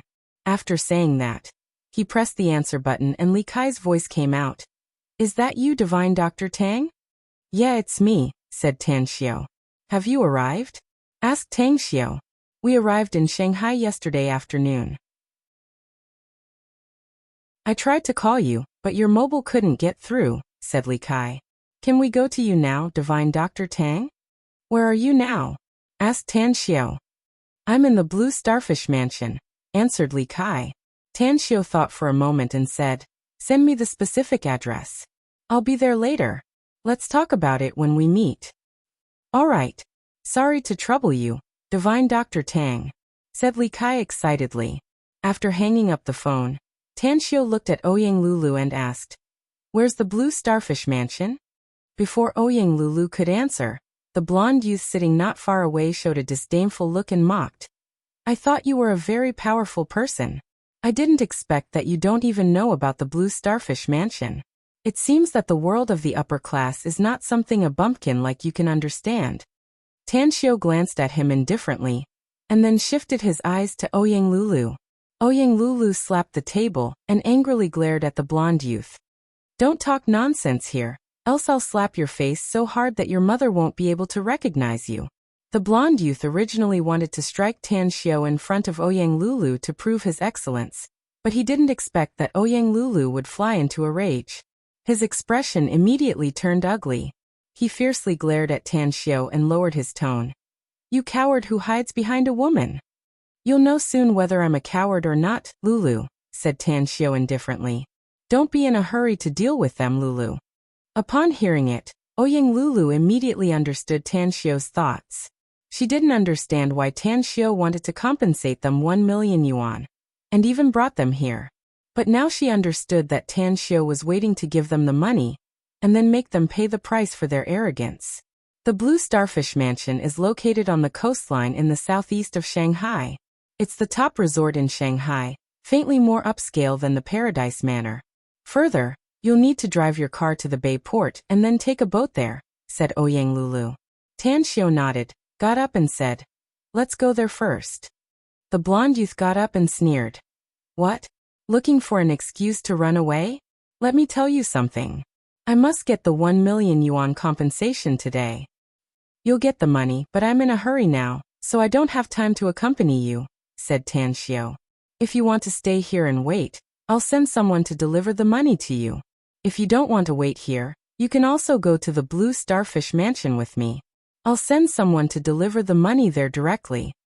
Of course we'll go with you. Who are we going to ask for the money if you run away? Having said that, the blonde youth directly took out his mobile and dialed a number. After his call was connected, he said with a smile, Young Master Cohen, it's Dalong here. I'm going to the Blue Starfish Mansion with Zizai and the others. Well, let's meet up and talk. At the Blue Starfish Mansion. It was a small isolated island surrounded by water with an area of only a few football fields. But the construction here was extraordinary. It had the exquisiteness of the southern gardens and the splashing beauty of the northern mountains and rivers. The combination of the two was ingenious and beautiful. Inside a gazebo, Hu Xiaoquan hung up the phone and shifted his eyes to the 16 or 17-year-old girl in front of him. He smilingly said, Don't worry about Auntie Zhuang's illness, Kai. I know a bit about Divine Dr. Tang. He can definitely cure Auntie Zhuang's illness since he's willing to help. I'll treat him as a distinguished guest when he comes and serve him with all my heart. Thank you, big brother Xiaoquan, said Li Kai. Hu Xiaoquan turned around and looked at the coastline not far away. His eyes swept over the sea surface as he slowly exhaled and said, Kai, it's very important to let Divine Dr. Tang treat Auntie Zhuang's illness, but it's best to let him check your body. It's been 9 years and you've always been like this. I'm afraid you'll have problems in the future. Li Kai was silent for a moment and then helplessly said, Big brother Xiaoquan, I've been checked in dozens of large hospitals both domestically and abroad, but the current medical level can't detect the cause of my illness at all. I'm afraid. Hu Xiaoquan came back to his senses and looked at Li Kai with a straight face. Kai, Auntie Zhuang's illness has been checked in dozens of large hospitals, but the result is the same. If Divine Dr. Tang can cure Auntie Zhuang's illness, then it won't be a problem for him to cure you. If you don't want to talk to him, I'll talk to him myself when he comes. I'm willing to pay any price. Chapter 1099. At the harbor. Wearing a gray vest and white gloves, Zhao Dongfeng was in high spirits as his eyes swept over the dozens of expensive luxury cars parked in the parking lot on the shore. Divine Dr. Tang Tanxiu. This name was like a thunderclap to his ears. At the same time, he also knew that Tanxiu had another identity, the magnificent Tang Corporation's big boss, a man with a net worth of more than 10 billion yuan. He originally thought that he would never be able to have any contact with a big shot like Tanxiu in his life, but he didn't expect that he would receive a notice from his boss to call him, the chief steward of the Blue Starfish Mansion, to pick up Tanxiu. Virum. Amidst the roar of the engine, Zhao Dongfeng's spirit was shaken and his eyes glanced at the 4 supercars speeding in the distance. He immediately turned around and gestured to the 2 staff members who came with him, and then strode forward to greet them. Greetings, Divine Dr. Tang. Zhao Dongfeng recognized Tanxiu the moment he got off the car. He suppressed his excitement and quickly greeted him. Tanxiu slightly nodded in response and waved to Ouyang Lulu, who just got off the front passenger seat. Then he said, Are you from the Blue Starfish Mansion? Zhao Dongfeng was slightly shaken the moment he saw Ouyang Lulu. He was also a businessman who ran a high-end restaurant in Shanghai, so how could he not know her identity? Upon seeing the close relationship between her and Tanxiu, Zhao Dongfeng suddenly had a feeling that the 2 in front of him were definitely a match made in heaven. Divine Dr. Tang, I'm the general manager of the Blue Starfish Mansion. I came here under the order of my boss. The blonde youth and the other 3 youths walked over with their arms around each other's shoulders. Their contemptuous eyes swept over Tanxiu and directly interrupted Zhao Dongfeng's words. He came here to pick us up under the order of his boss. Surname Tang, you'll know later that the Blue Starfish Mansion is only for us to enjoy. and you're not qualified to spend money inside. I don't want to waste my breath on you, said Tan Xiao indifferently. Zhao Dongfeng recognized the 4 people in front of him. They were not from Shanghai, but their families were very large. They had just arrived in Shanghai not long ago, but they had a good relationship with the boss. As the general manager of the Blue Starfish Mansion, he was very observant. How could he not see the tension between the blonde youth and Tan Xiao? But he looked at Tan Xiao's indifferent expression and hesitated for a moment. Then he braced himself and said, "Young Master Wu, my boss asked me to pick up Divine Dr. Tang. He'll be very surprised if he knows that you and your friends are here." The expression of the golden-haired young man, Wu Dalong, instantly turned extremely ugly. Zhao Dongfeng's words were like an invisible slap to his face. Just now he was looking at Tan Xiao with disdain, wanting to show off his superior demeanor, but in the blink of an eye, he was slapped in the face. That shame and anger almost made him go berserk. "Zhao, shut the fuck up." Wu Dalong clenched his fists and raised them up fiercely. If it weren't for the 2 Blue Starfish Mansion staff behind him, he would have already punched down. Zhao Dongfeng's breathing stagnated. He never imagined that Wu Dalong would suddenly turn hostile. However, he could only suppress the rage in his heart due to his fear of Wu Dalong's identity. He forced a smile and said, "Young Master Wu, what I said is the truth. You'll understand everything when you see our boss. Divine Dr. Tang, Boss Ouyang, please follow me to board the ship. Our boss is still waiting for you." Tan Xiao gave Wu Dalong a teasing look, and then laughed as he pulled Ouyang Lulu's hand, and quickly jumped on the boat. Wu Dalong gasped a few times. His eyes then fell on the remaining 2 staff members and angrily shouted, "What the fuck are you still doing? Hurry up and set sail." Saying, he and the other 3 youths quickly boarded another boat. As the boat rode, the young man who had been following Wu Dalong suddenly shook his head and said, "We seem to have stirred up some trouble, Brother Dalong. And it's not an ordinary one either." Wu Dalong stared blankly for a moment before he tightly furrowed his brows and said with a cold face, "How Zizi, just spit it out. Don't beat around the bush." How Zizi forced a wry smile and said, "That man surnamed Zhao called Divine Dr. Tang reminded me of someone. He's the famous young Divine Dr. Tan Xiao of Wuxia. It doesn't matter if he's only a Chinese medicine practitioner, but he has 2 other identities. You've been abroad all these years and haven't been back for a long time, so it's normal that you haven't heard of him. But I'm afraid those 2 are very clear about it." The 2 youths' complexions changed, and they suddenly recalled something. One of them couldn't help but shiver and hurriedly said, "Stop the boat and go back." "What the hell is wrong with you?" Wu Dalong angrily shouted. "Spit it out if you have something to say. What's that brat's origin?" How Zizi forced a wry smile and said, "You should have heard of the Magnificent Tang Corporation, right? He's the big boss of the Magnificent Tang Corporation, Tan Xiao. Further, he's also the ruthless character of the Tang family in the imperial capital." The Magnificent Tang Corporation? The Tang family in the imperial capital?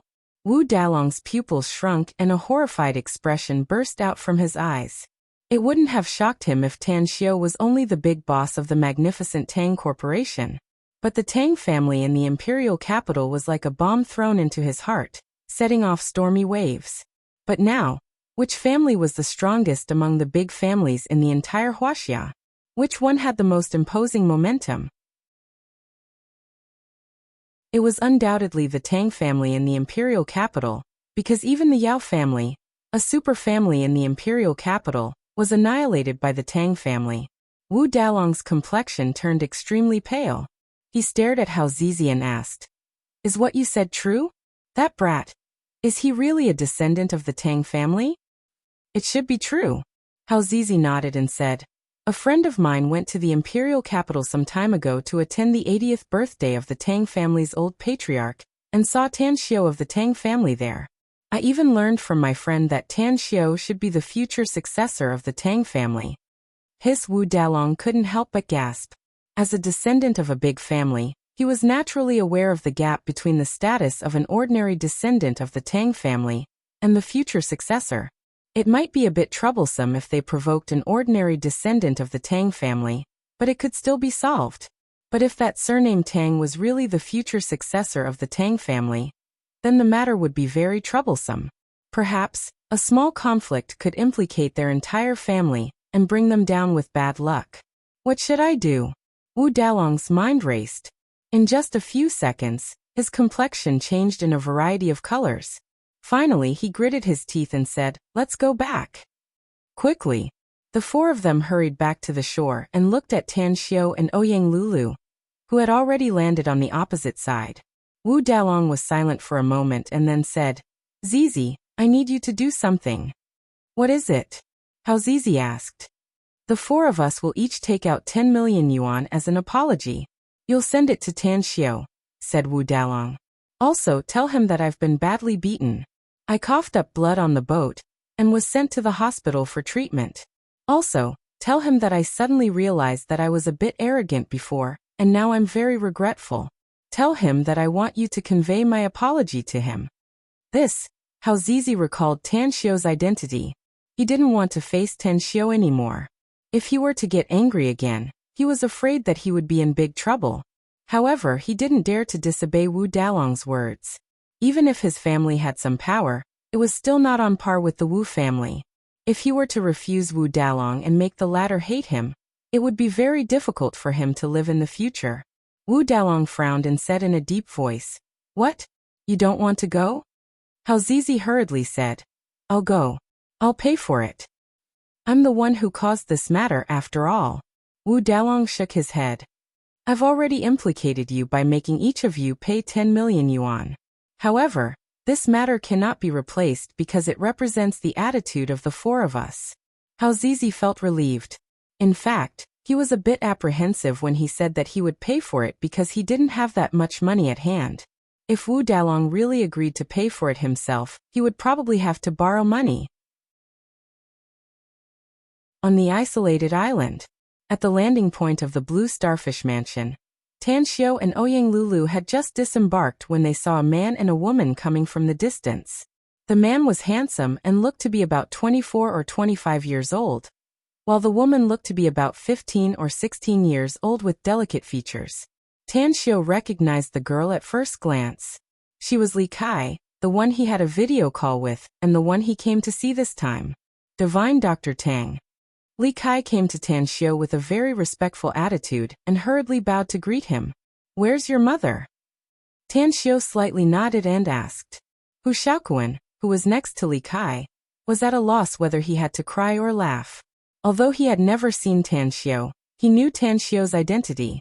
It was just that he didn't expect that Tan Xiao would directly ignore him and go straight to the point. However, in order to leave a good impression on Tan Xiao, he didn't wait for Li Kai to answer and just stretched out his hand and smilingly said, "Hello, Divine Dr. Tang. I'm Hu Xiaoquan, the boss of this Blue Starfish Mansion. Auntie Zhuang is now in the guest room inside, and her condition isn't optimistic." Tan Xiao shook hands with him and observed him for a while. Then he nodded and said, "Let's cut the chatter since I'm here to treat the patient. Lead the way and we'll talk after I'm done with the treatment." "All right," Hu Xiaoquan replied and then led Tan Xiao and Ouyang Lulu inside with Li Kai. Shortly after, they came to the guest room where the patient was. The luxuriously decorated, spacious and bright guest room was filled with the faint fragrance of jasmine. The sunlight shone through the window and shone on the pale and haggard face of the patient lying on the bed. Tan Xiao furrowed his brows after stepping into the room, because he was keenly aware that the temperature in the room was several degrees lower than the outside, yet there was no air conditioner or other refrigeration appliances inside.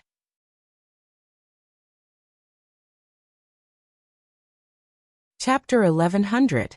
Tan Xiao instantly released his spiritual sense and easily found the source of the cold air. It was the body of the woman lying on the bed. Strange.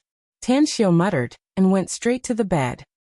He reached out to pull the woman's wrist from the quilt and checked her pulse with his fingers. A few minutes later, Tan Xiao's brows furrowed deeper. He looked at the woman's face with more and more puzzled eyes. She's not sick. She has a completely healthy body. At this moment, not only did this woman not look sick, she looked like she was sleeping soundly. Tan Xiao loosened the woman's wrist and looked at Li Kai asking, "Tell me, what's the situation with your mother?"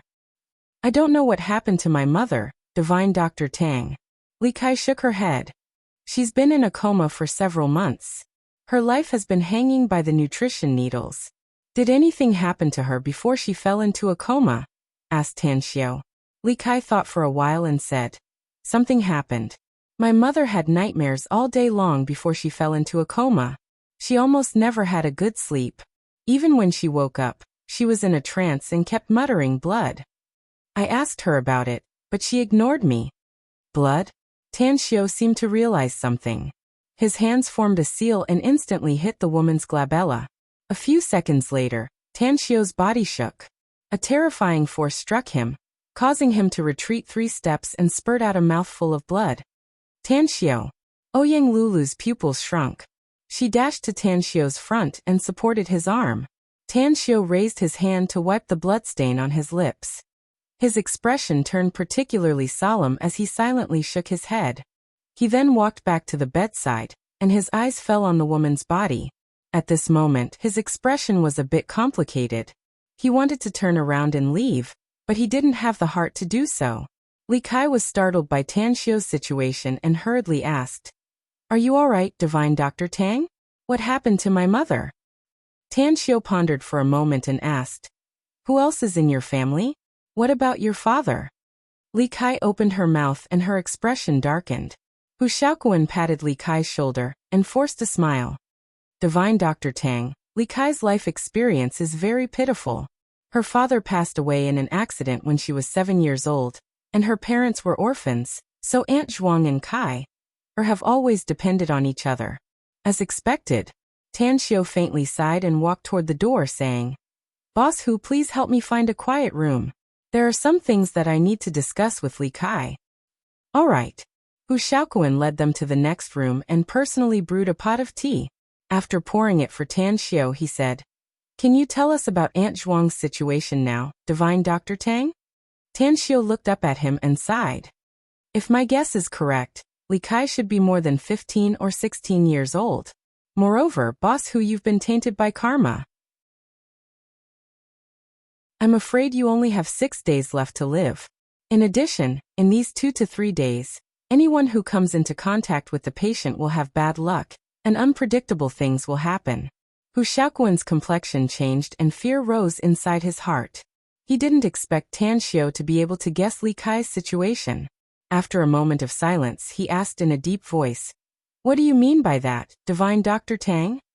The patient is the source of calamity. Tan Xiao shook his head. Haven't you found any abnormalities in her? Hu Xiaoquan thought for a moment and said, Aunt Zhuang's body exudes a cold aura, and the temperature around her is very low. That's not cold aura, but evil aura, said Tan Xiao. A lone star, a source of calamity. I'm afraid she's destined to be alone since she was born, and all her relatives will die.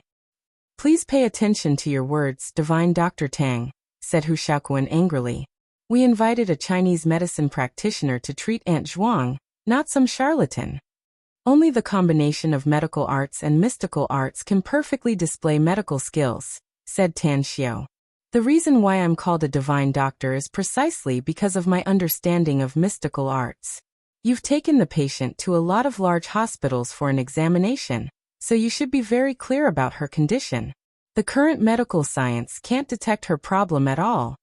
Li Kai looked at Tan Xiao as if she had seen her savior. She hurriedly asked, Divine Dr. Tang, since you're so amazing, do you already know the cause of my mother's illness? I do, but it's very difficult for me to save her with my current strength, said Tan Xiao with a forced smile. Li Kai's expression instantly turned unsightly. She had heard a lot about Tan Xiao's magical medical skills, and heard that Tan Xiao had cured many patients with incurable diseases. But she never expected that even Tan Xiao couldn't save her mother. I can't save the patient, but you can, said Tan Xiao. But you'll have to pay a price. Li Kai's eyes lit up again and she hurriedly said, I'm willing. No matter how big the price is, I'm willing. Hu Xiaoquan suddenly interjected. Divine Dr. Tang, I have a question in my mind. You said that Aunt Zhuang is the bane of all her relatives, so why is she still alive now? She's Aunt Zhuang's biological daughter, and the closest person to her. She's naturally the closest person to her after being pregnant for 10 months, sighed Tan Xiao.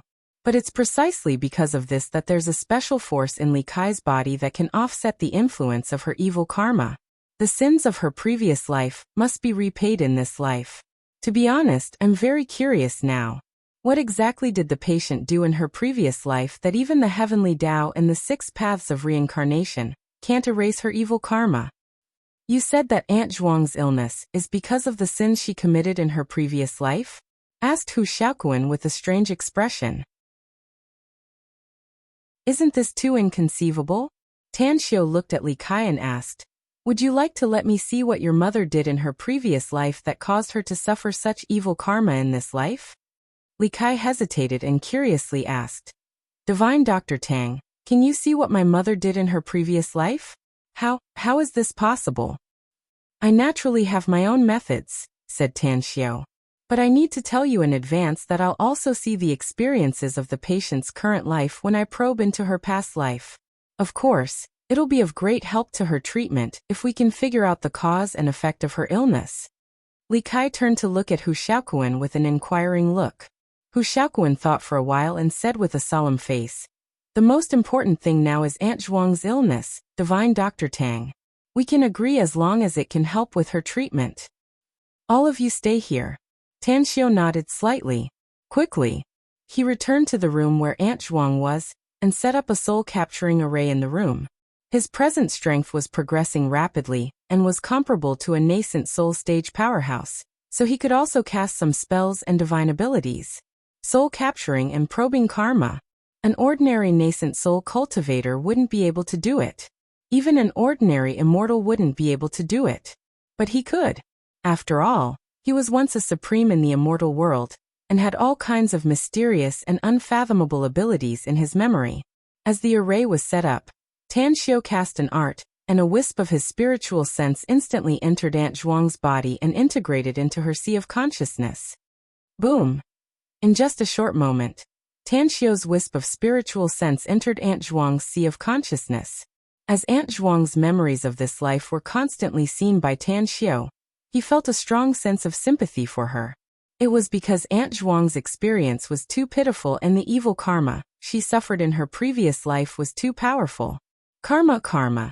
It took Tan Xiao a few minutes to find the karma line and quickly learned about Aunt Zhuang's past life through it. However, what made his body tremble and his heart surge was that he found out that Aunt Zhuang turned out to be a devil cultivator in her previous life. Moreover, she was a devil cultivator who committed heinous crimes. Linglong Starfield, Chaos Demon Sect, Blood Sacrifice. For 2 hours, Tan Xiao was immersed in the world of killing created by Aunt Zhuang. If the hands of the felons on earth were stained with blood and had killed dozens or even hundreds of people, then what they did in Aunt Zhuang's previous life was simply a drop in the ocean, and not worth mentioning. Killing. The massacre of billions of lives. Blood flowed like a sea and corpses piled up like a mountain. Planets were swept away and the souls of the dead were roaring. There was no sign of life in the entire starfield after she passed by. This killing. Tan Xiao opened his eyes again with a bitter smile on his face. He was a supreme in the immortal world in his previous life, and had killed countless people in the immortal world. But the number of people he killed was far less than Aunt Zhuang. Too many.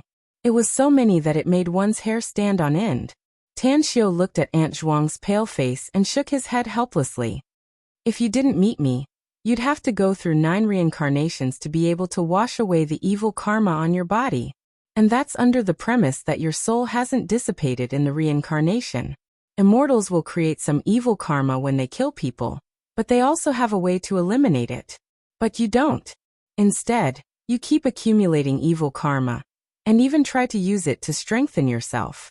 This cultivation path is really, in the end, Tan Xiao didn't know how to describe it. She entered the Tao through killing and confirmed the Tao through killing. There were countless cultivators or immortals like her, but none of them had ever gone to the extent of Aunt Zhuang. Even using the word utterly devoid of conscience to describe her was a bit lacking. A few minutes later, Tan Xiao came to the next room and looked at Aunt Zhuang, who had just stood up from the sofa. His eyes then fell on Li Kai and he said in a deep voice, I've figured out the truth of the matter and overturned my previous thoughts. The way to wake up your mother is indeed with you, but it's not the time yet. I need you to become different from what you are now. I need your lifespan to increase.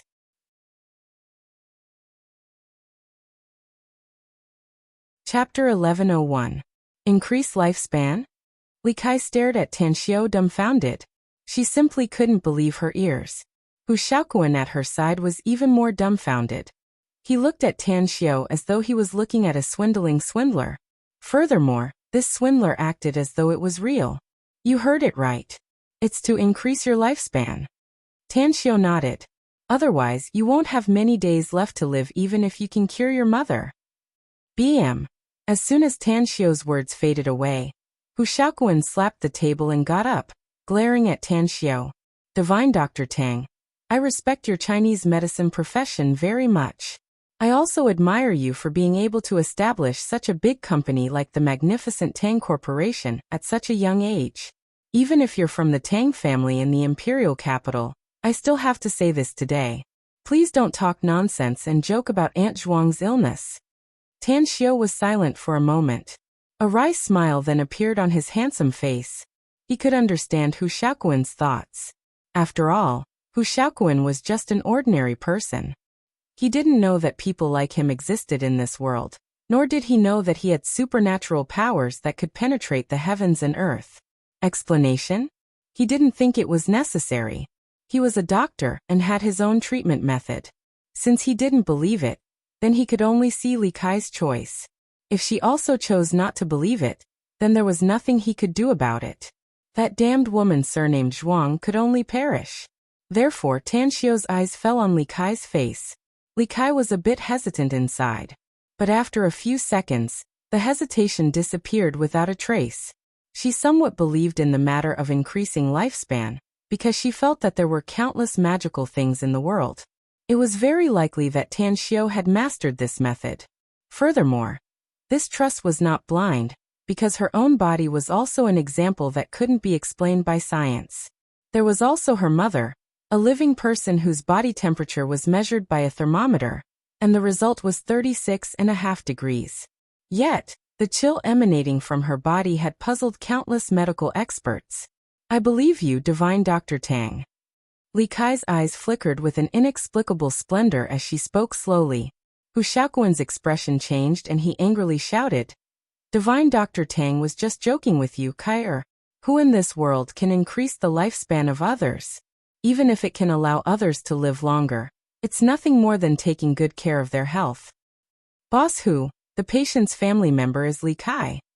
Tan Xiao waved his hand and said, Since she chose to believe me, then I have the obligation to consider the patient's condition. You might not be able to understand the methods I use, but you won't be able to help me with the treatment of patients. So I hope you can avoid it. Hu Shaoquan was burning with rage. If it weren't for his fear of Tan Xiao's identity, he really wanted to spit on Tan Xiao's face. Aunt Zhuang was indeed not related to him by blood, but as far as he could remember, it was Aunt Zhuang who took care of him, and had taken care of him for several years. Afterward, when the Hu family's business faced a big problem in the early years, it was Aunt Zhuang who risked her family's company to transfer a large amount of funds to help the Hu family solve the crisis. Even the death of Aunt Zhuang's husband was inextricably related to the Hu family. Therefore, even if he and Aunt Zhuang were not related by blood, he regarded Aunt Zhuang closer than many of his relatives. But now this divine doctor Tan Xiao, who was called by the people of the country, was unexpectedly joking about Aunt Zhuang's condition. It was really unbearable for him. Looking at Tan Xiao's indifferent expression, Hu Shaoquan took a deep breath and suppressed the anger inside. Then he said word by word, Tan Xiao, Aunt Zhuang and I may not be related by blood, but she's my mother in my heart. My mother passed away early, and Aunt Zhuang has treated me like her own son all these years. You can ask Kai. I've been spending the new year with Aunt Zhuang and Kai, all these years.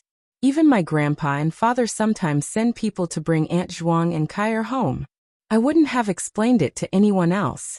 But you're Tan Xiao, so I hope you understand that I'm not an outsider and I won't avoid it. I need to know the whole treatment process of Aunt Zhuang. Is that so? Tan Xiu glanced at him indifferently, and then turned to look at Li Kai. Divine Dr. Tang, Brother Xiaoquan is the closest person to Kai. Or apart from my mother. Li Kai hurriedly nodded. My mother took care of him for several years when he was a child. He's like my family. Tan Xiu nodded lightly after hearing it. He then looked at Hu Xiaoquan and said, the medicine needed to treat the patient's condition is very expensive, and it will also consume a lot of my mental and physical energy. Since you regard the patient as your family, the treatment fee of 100 million is definitely not a lot. How much? Hu Xiaoquan looked as though he couldn't believe his ears. He looked at Tan Xiu incredulously and almost jumped up to curse. 100 million? Aunt Zhuang's treatment costs 100 million? Even if he used elixirs, it wouldn't cost 100 million. Tan Xiu raised his brows and lightly asked, what's wrong? You think it's too expensive? I can choose not to treat her if you think it's too expensive. Li Kai looked at Hu Xiaoquan and then shifted to Tan Xiu. She hesitated for a moment and then said, Divine Dr. Tang, I'll give you 100 million. I'll give you an extra gift as long as you cure my mother. It seems you're really rich. Tan Xiu shook his head and said, if that's the case, then I'll raise the price. As a matter of fact, money means nothing to me. But don't blame me for giving you a higher price since boss who doesn't trust me. I want 49% of the Blue Starfish Mansion's shares. Hiss. Hu Xiaoquan had a bad premonition, but he didn't dare to imagine that Tan Xiu's appetite would be so big.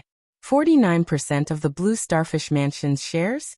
It must be noted that the total value of his Blue Starfish Mansion was definitely more than 2 billion.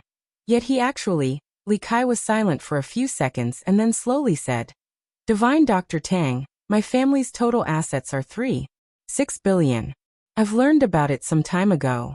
I'll give you 3.6 billion if you can completely cure my mother's illness. Can you please not drag Brother Xiaoquan into this? 3.6 billion? Tan Xiu squinted his eyes and slowly shook his head. I already told you that money means nothing to me. I only want 49% of the Blue Starfish Mansion's shares. If he agrees, I can choose not to prevent him from treating your mother. But if he doesn't, it means that he doesn't regard you and your mother as his family, so he's not qualified to know how I treat her. Hu Xiaoquan gasped a few times and his eyes turned a bit red. He stared at Tan Xiu's indifferent expression, and regretted it so much that his intestines turned green.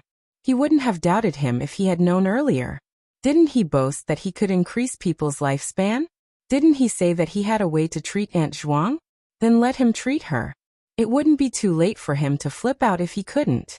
But 49% of the Blue Starfish Mansion's shares. Although the entire Blue Starfish Mansion was his, it was also all the family's wealth that he inherited. The Hu family was a big family, but he also had 2 older brothers. To prevent the 3 of them from falling out for the family business in the future, the old man had long distributed the family's wealth to the 3 brothers. The total assets were divided into 3 parts, with the 3 brothers getting the same share. If he really gave 49% of the Blue Starfish Mansion's shares to Tan Xiu, wouldn't his loss be too great? But what if Tan Xiu could really cure Aunt Zhuang? If he chose to give up, his conscience would surely condemn him, and he would spend the rest of his life in pain and regret. MD. Hu Xiaoquan cursed inwardly and secretly made up his mind. He could earn more money if he lost it, but if Aunt Zhuang was gone, he would lose a mother. Hu Xiaoquan endured the heartache and said, Tan Xiu, I agree to transfer 49% of the Blue Starfish Mansion's shares to you as long as you can cure Aunt Zhuang. But if you can't cure her, at the side, I'll give the Paradise Manor to you if Tan Xiu can't cure the patient's illness, said Ouyang Lulu decisively. Hu Xiaoquan was shaken inwardly and disbelief filled his eyes. He knew that Ouyang Lulu was the owner of the Paradise Manor, but he never dreamed that she would trust Tan Xiu so much. It was the Paradise Club. Although the total value of the Paradise Club was not as good as the Blue Starfish Mansion, it was not much different. Moreover, he only needed to bet 49% of the Blue Starfish Mansion's shares. No matter what the outcome would be, he would still win. I agree. Hu Xiaoquan clenched his fists and said seriously. A smile appeared on Tan Xiu's face. He looked at Ouyang Lulu with satisfaction and nodded. Come with me next door, Li Kai. Me too, said Hu Shaoquan immediately. I'm going to prolong Li Kai's life and increase her lifespan. Tan Xiu waved his hand.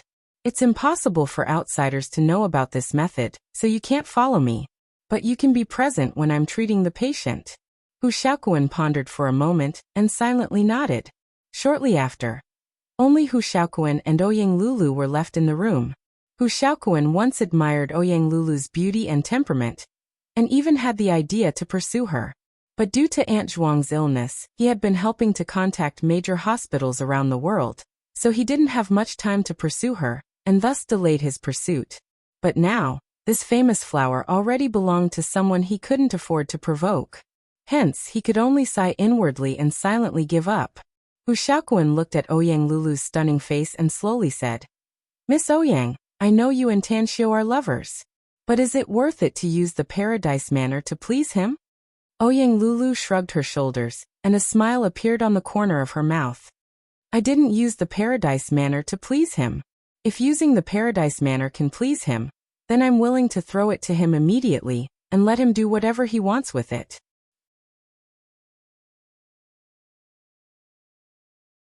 Chapter 1102.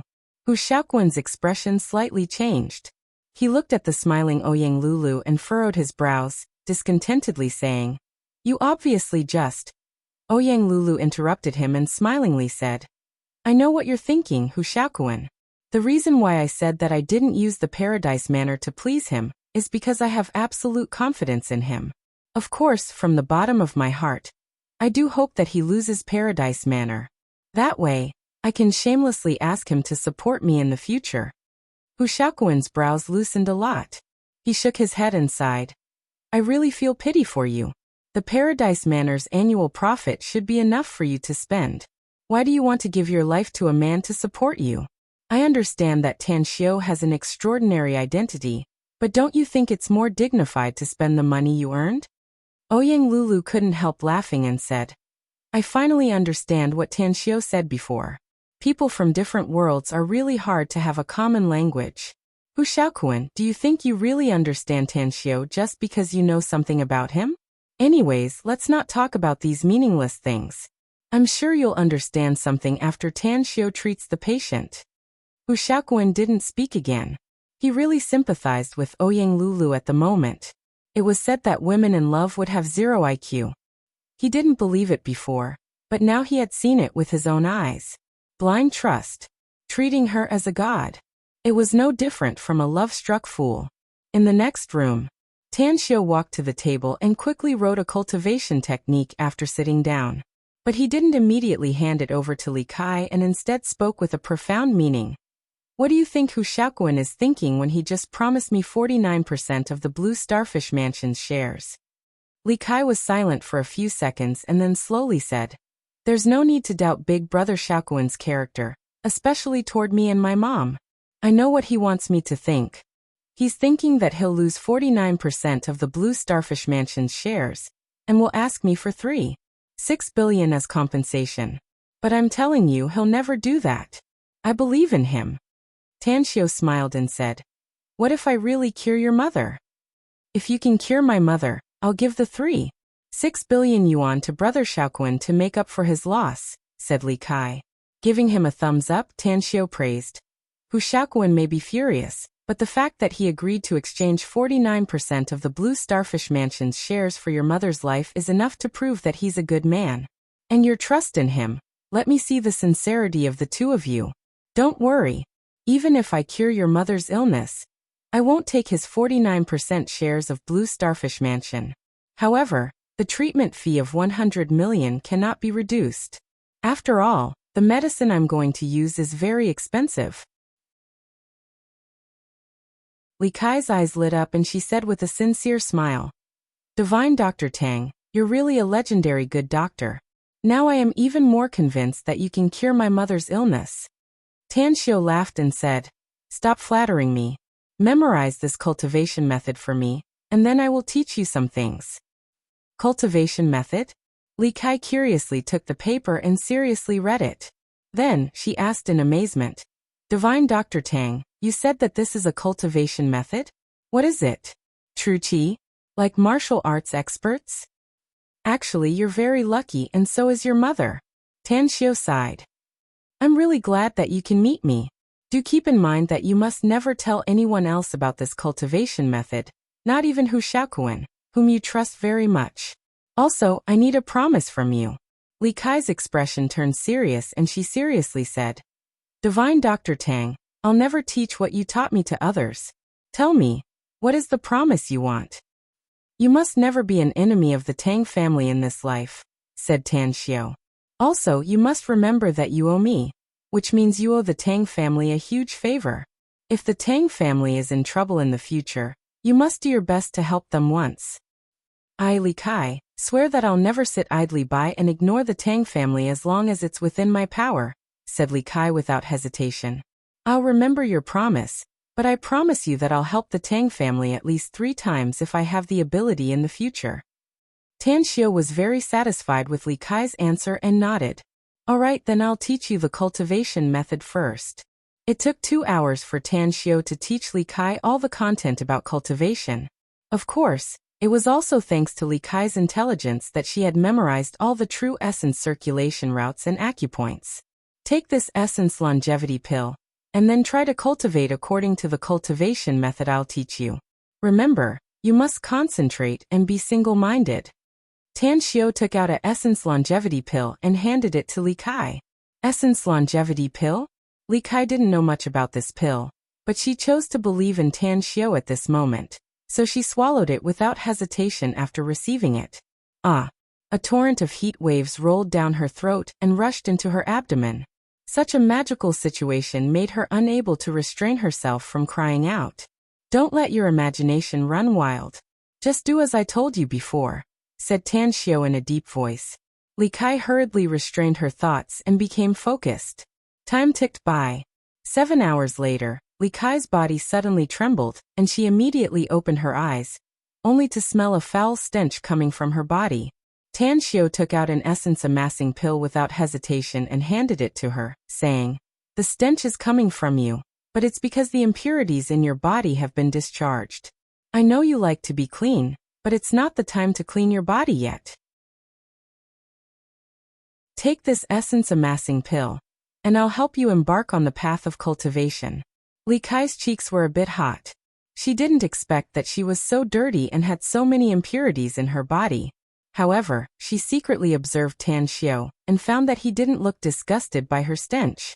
Only then did she feel relieved and swallowed the essence amassing pill again. Night came in the blink of an eye. When Li Kai opened her eyes again, her lips squirmed a few times and her eyes were full of splendor. She felt the existence of power. She felt that at this moment, she was better than she had ever been before. Sitting cross-legged in front of her, Tan Xiao took out a jade bottle from his interspatial ring and handed it to her, saying, There are several life essence pills inside. Take 1 a day from now on and cultivate according to the cultivation technique I taught you. Call me directly after you've taken these life essence pills. That's the time to treat your mother's illness. Li Kai got up and sniffed her nose, saying, I'll remember your instructions, Divine Dr. Tang. Can you wait for me for a while? I'm going to take a shower. Tan Xiao let out a faint smile and waved his hand, saying, It's getting late, so I won't stay for long. Go take a shower, and I'll come back after you've taken the life essence pills. Li Kai hesitated for a moment and said, It's dark now, Divine Dr. Tang. You haven't eaten anything all day, have you? Why don't you stay here and finish your meal first? I'll ask Brother Xiaoquan to book a room for you. You can stay here tonight. Just as Tang Xiao was about to refuse, he suddenly recalled that Mu Weining was still in Blue Star Villa Complex, and he was now with Ouyang Lulu. It was likely that he wouldn't be able to leave Ouyang Lulu tonight. But if he were to take her to Blue Star Villa Complex and let her meet Mu Weining, only God knew what would happen. All right. I'll stay here tonight. Tan Xiao complied and turned to walk outside. At this moment, in the corridor outside the door, Hu Xiaoquan was pacing anxiously. It had been a whole day, yet Tan Xiao and Li Kai hadn't come out of the room, which made him feel like his heart was on tenterhooks. Creak! The door was opened and Hu Xiaoquan's body shook. He looked up at Tan Xiao coming out and hurriedly asked, "How is Aunt Zhuang? Has she been cured?" "I told you before that the patient can't be treated for the time being, else it'll harm Li Kai," said Tan Xiao. "Don't worry. I can start the treatment in a few days," said Tang Xiao. "Then what were you doing inside all day?" asked Hu Xiaoquan hurriedly. At this moment, Li Kai came out of the door behind Tan Xiao. She didn't even glance at Hu Xiaoquan and hurriedly ran toward the bathroom. "This smell." Hu Xiaoquan frowned and subconsciously raised his hand to cover his nose. The thick stench made him want to vomit. He was horrified to find that the stench was actually coming from Li Kai's body. He knew Li Kai very well. She loved cleanliness very much. Usually, even if she sweated a bit, she would always rinse herself and spray a fragrant perfume. But how come her body became so stinky in just a day? "Don't just stand there like an idiot." "Li Kai is fine," said Tan Xiao. "I just used a special method to expel the impurities from her body. It's good for her body. All right, we're going to stay here tonight. Since you're the boss here, arrange a room for us." Hu Xiaoquan immediately felt relieved after hearing it. However, he was very curious as to how Tan Xiao expelled the impurities from the human body. Could it be that he was washing his marrow and meridians like a martial arts expert? "All right, I'll send someone to arrange it right away. Do you want one room or two?" Tan Xiao turned and walked toward the door of the next room. With his back facing Hu Xiaoquan, he lightly asked, "What do you think?" "Ugh." Hu Xiaoquan awkwardly raised his hand to touch his nose. Although he didn't want to see Ouyang Lulu and Tan Xiao living together, the reality was always cruel. They were a couple, so it was only right and proper for them to live together. What a pity! Hu Xiaoquan secretly shook his head. His regretful attitude was thought-provoking.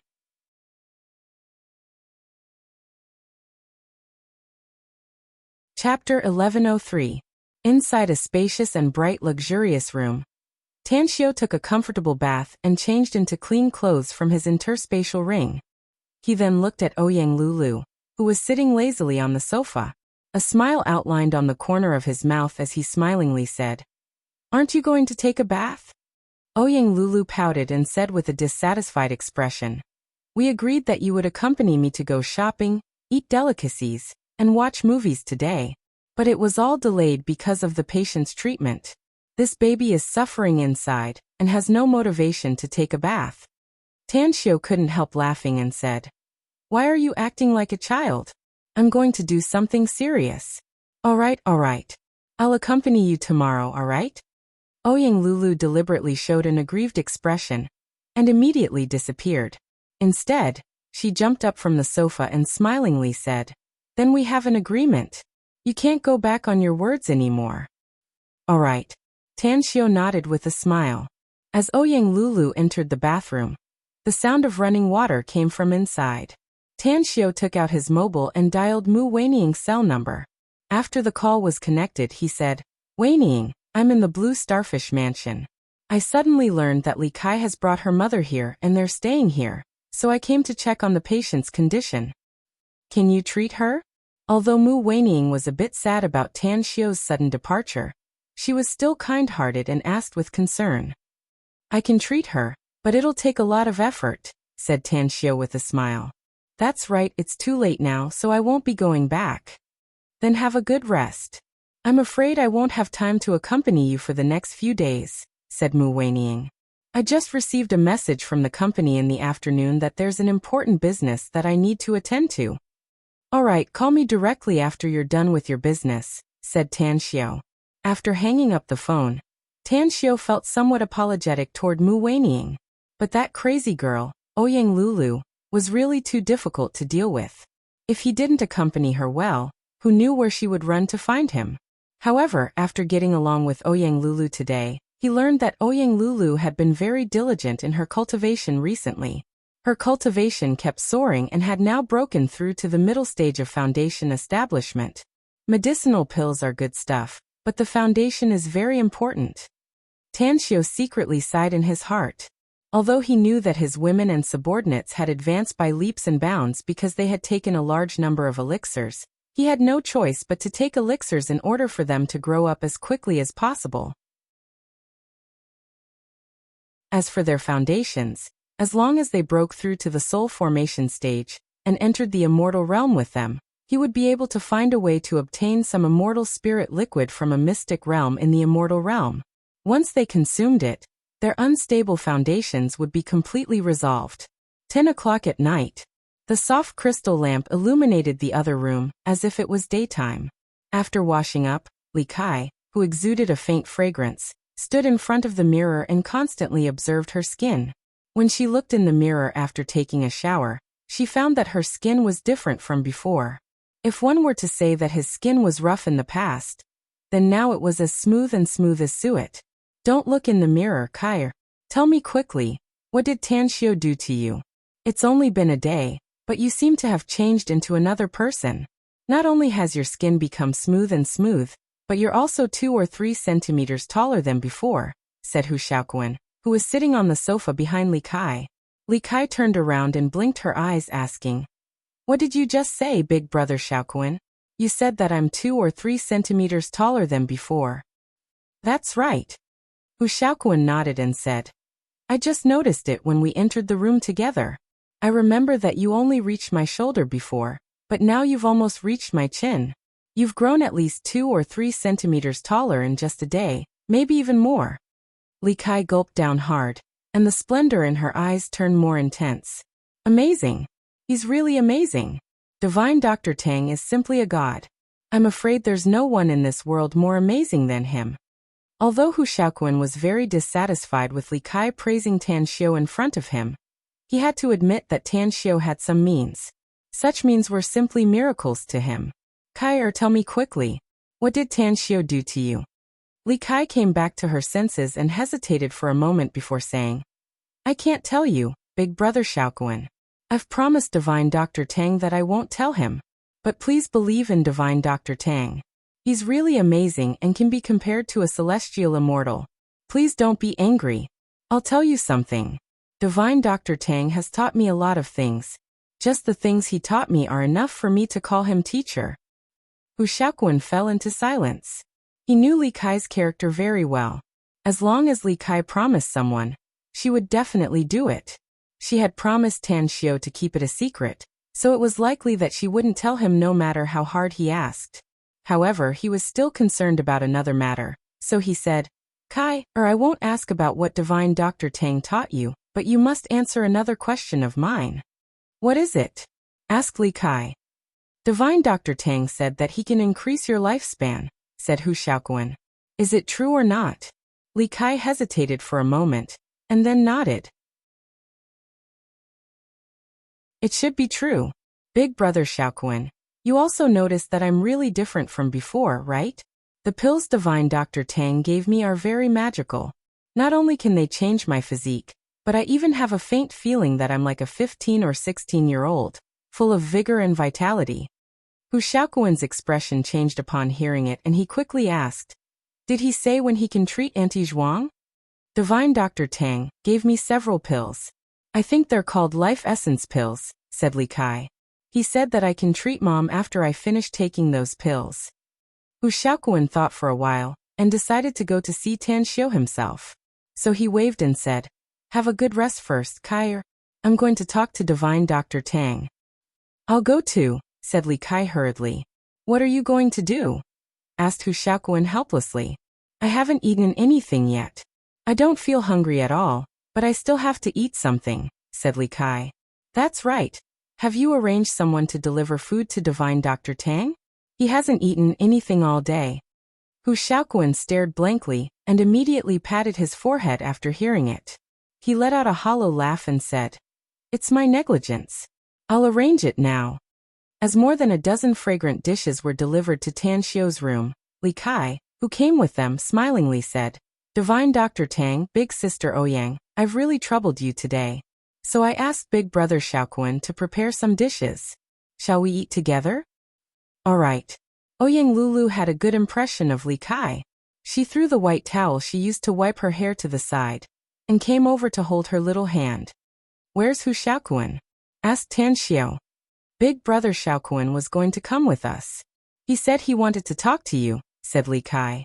"But he heard that a friend surnamed Hao has been waiting for him for almost a day, so he went to see him first. Divine Dr. Tang, I want to ask you something. What is it? Asked Tan Xiao with a nod. Li Kai looked perturbed and a bit of expectation could be seen in her eyes as she asked. Divine Dr. Tang, can I call you teacher in the future? Teacher? Tan Xiao's expression turned strange. You've taught me so much knowledge, Divine Dr. Tang, explained Li Kai hurriedly. I think I should call you teacher to show my respect for you. Tan Xiao lit a cigarette and watched the waiters quickly put the dishes on the table. They even put a few bottles of red wine on the table, and then quickly left. At this time, he slowly exhaled a puff of smoke and shook his head. I can't accept you as my disciple as long as your mother is still alive. The evil karma on her is too heavy. I'm afraid that the evil karma will immediately be transferred to you once we become master and disciple. Even if I use my divine power to temporarily cut off the spread of the evil karma, I'm afraid that it will still affect my cultivation.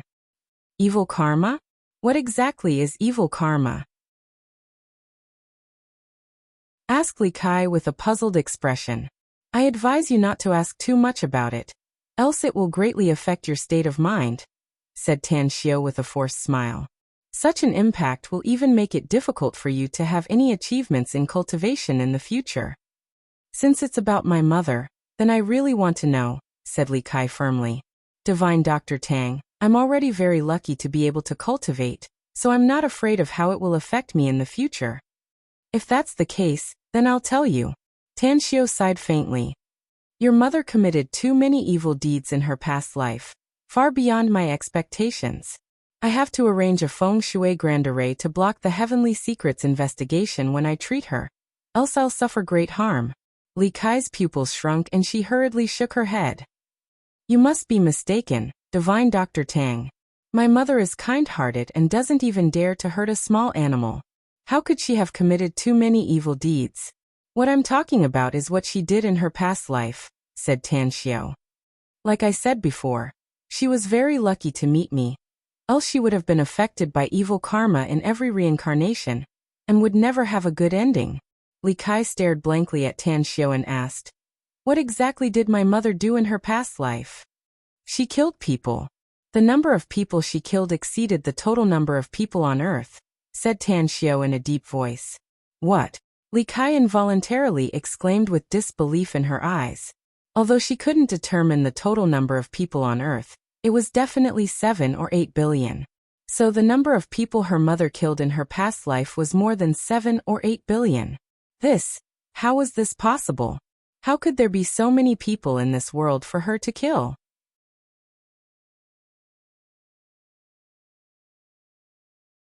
Chapter 1104. Previously, Li Kai regarded Tan Xiao as a god, and the worship in her heart had reached an indescribable level.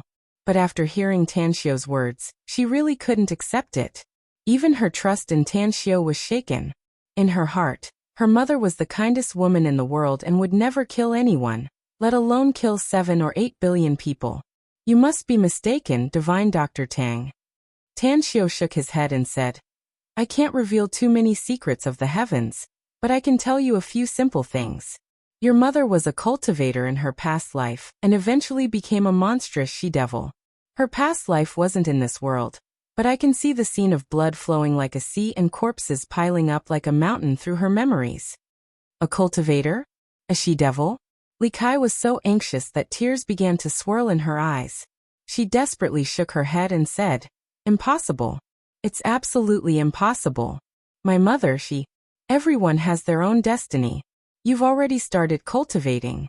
Although you can only faintly feel the true essence fluctuation inside your body, you've already stepped onto the path of cultivation, said Tan Xiao lightly. There are some things you can know, such as the existence of the 6 paths of reincarnation, and the existence of the King of Hell. Li Kai, this world is full of mysteries.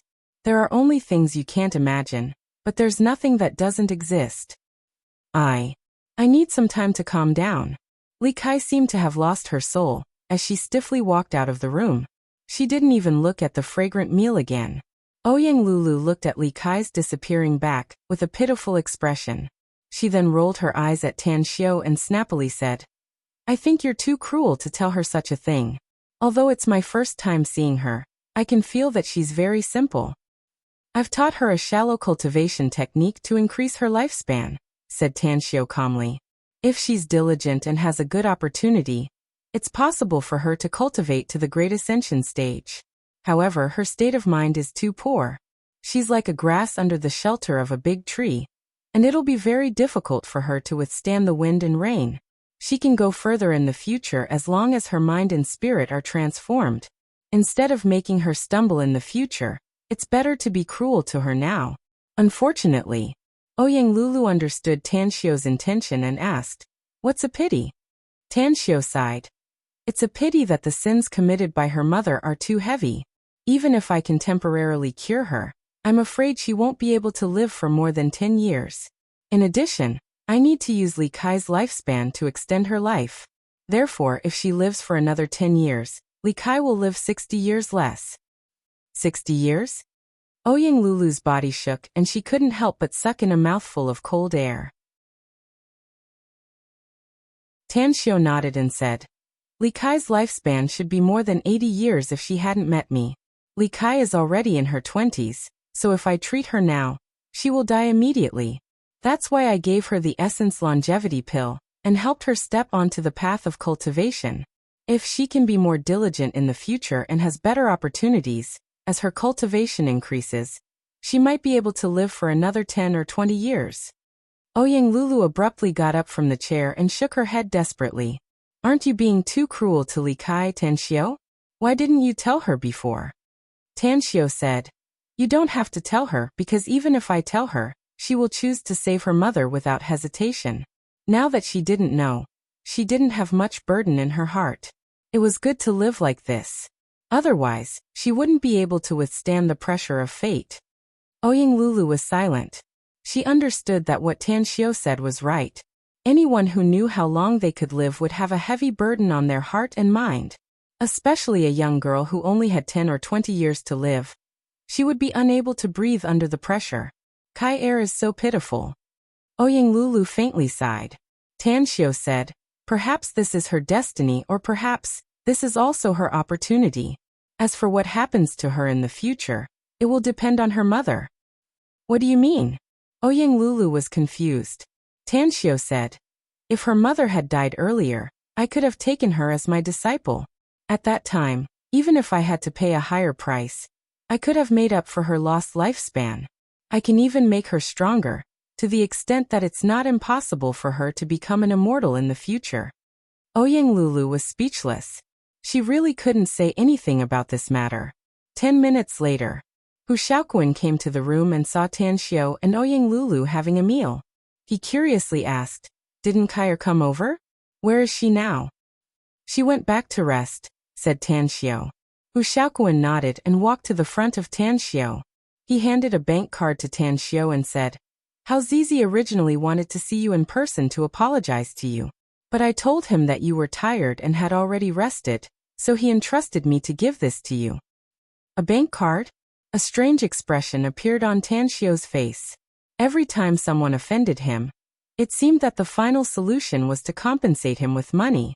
"I don't lack money," replied Tanxiu calmly. Hu Shaoquan hesitated for a moment before he forced a smile and said, "Tanxiu, Hao Zizi and Wu Dalong are my friends. We have a good friendship.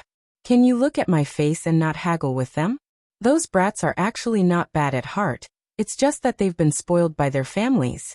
You can rest assured that I'll teach them a good lesson later, so that they can keep a low profile in the future."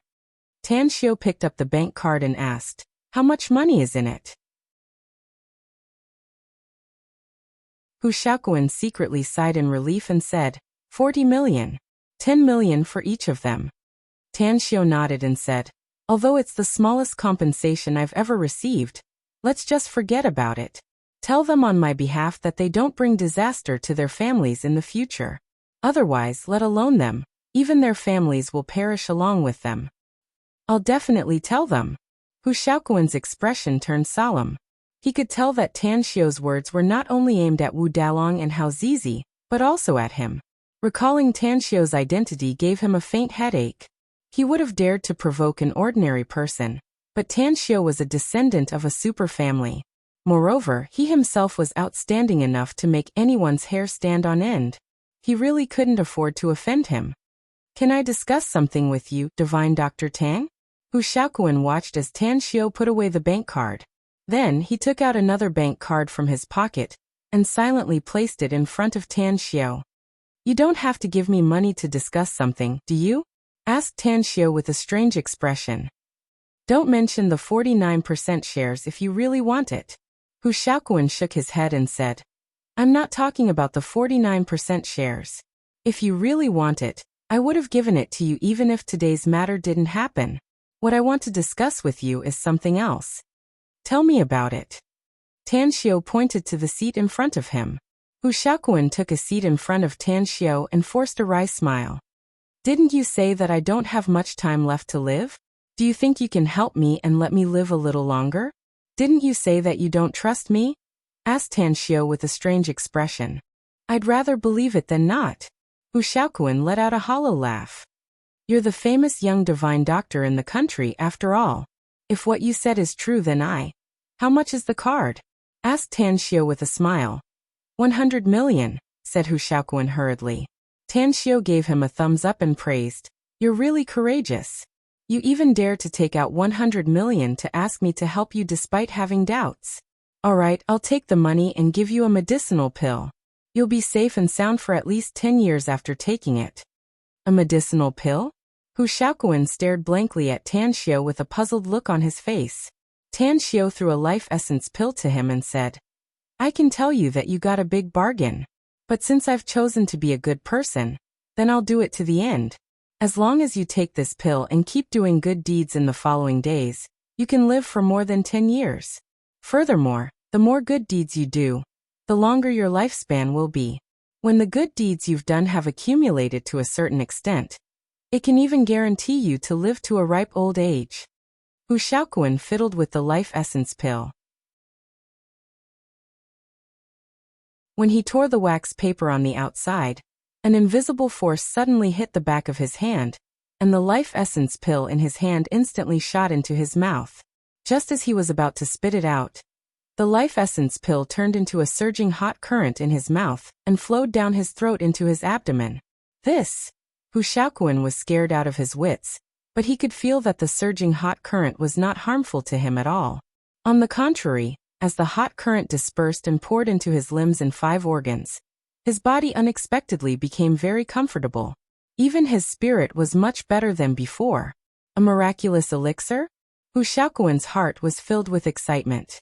A few minutes later, Hu Xiaoquan felt that his body was getting more and more comfortable. He even had the urge to sleep comfortably, so he bid farewell to Tan Xiao and walked toward the door. Just as he was about to walk to the door, he seemed to recall something and returned to Tan Xiao. He took out a golden card from his pocket and handed it to Tan Xiao, saying, Mr. Tang, I'm going to hold a small auction here tomorrow. I wonder if you're interested in participating? An auction? What kind of items will be auctioned? Asked Tan Xiao curiously. There are only a few items to be auctioned, but all of them are very valuable, said Hu Xiaoquan. As a matter of fact, I hold 2 to 3 small auctions here every year. Generally speaking, as long as the items are worth more than 10 million yuan, they can be auctioned here. Tan Xiao thought that he had nothing to do tomorrow, so he directly agreed after asking the time of the auction. On the contrary, Ouyang Lulu couldn't help but roll her eyes a few times after hearing Tan Xiao's answer. Her coquettish appearance made Hu Xiaoquan's heart flutter when he inadvertently saw it.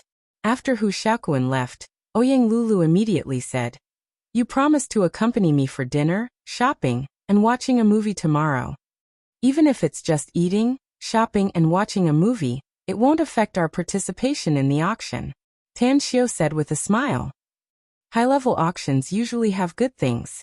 If I come across something you like tomorrow, I'll buy it for you.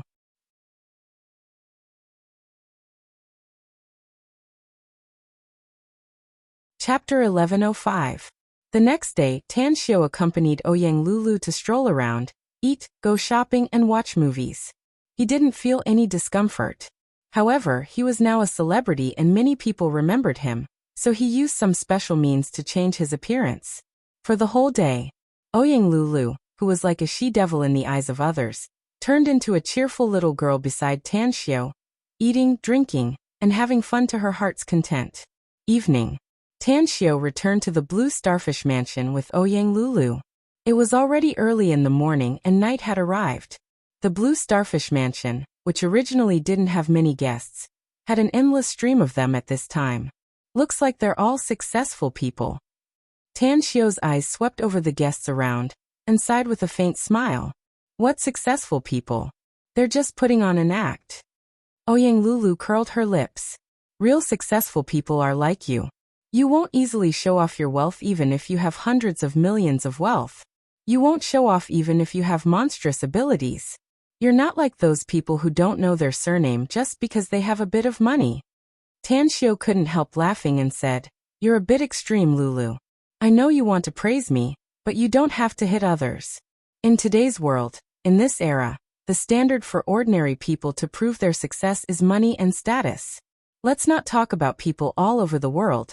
Just look at our country's population of more than 1 billion people. How many real rich people do we have? Being able to become someone above others means that they have the ability. As for their shortcomings, who can be a sage without faults? Let's not look at people through the door crack." Ouyang Lulu raised her chin and snorted. "In any case, you're the only outstanding person in my opinion. If any of them can be better than you, I'll admit that they're amazing." Tan Xiao shook his head and forced a wry smile. He had thousands of years of experience, so there was simply no comparison between them. However, Ouyang Lulu's heartfelt worship made him feel very comfortable. He put his arm around her fragrant shoulder and walked inside with a smile. Auction. There were all kinds of auctions in all kinds of circles. For example, at this auction there were some strange things being auctioned.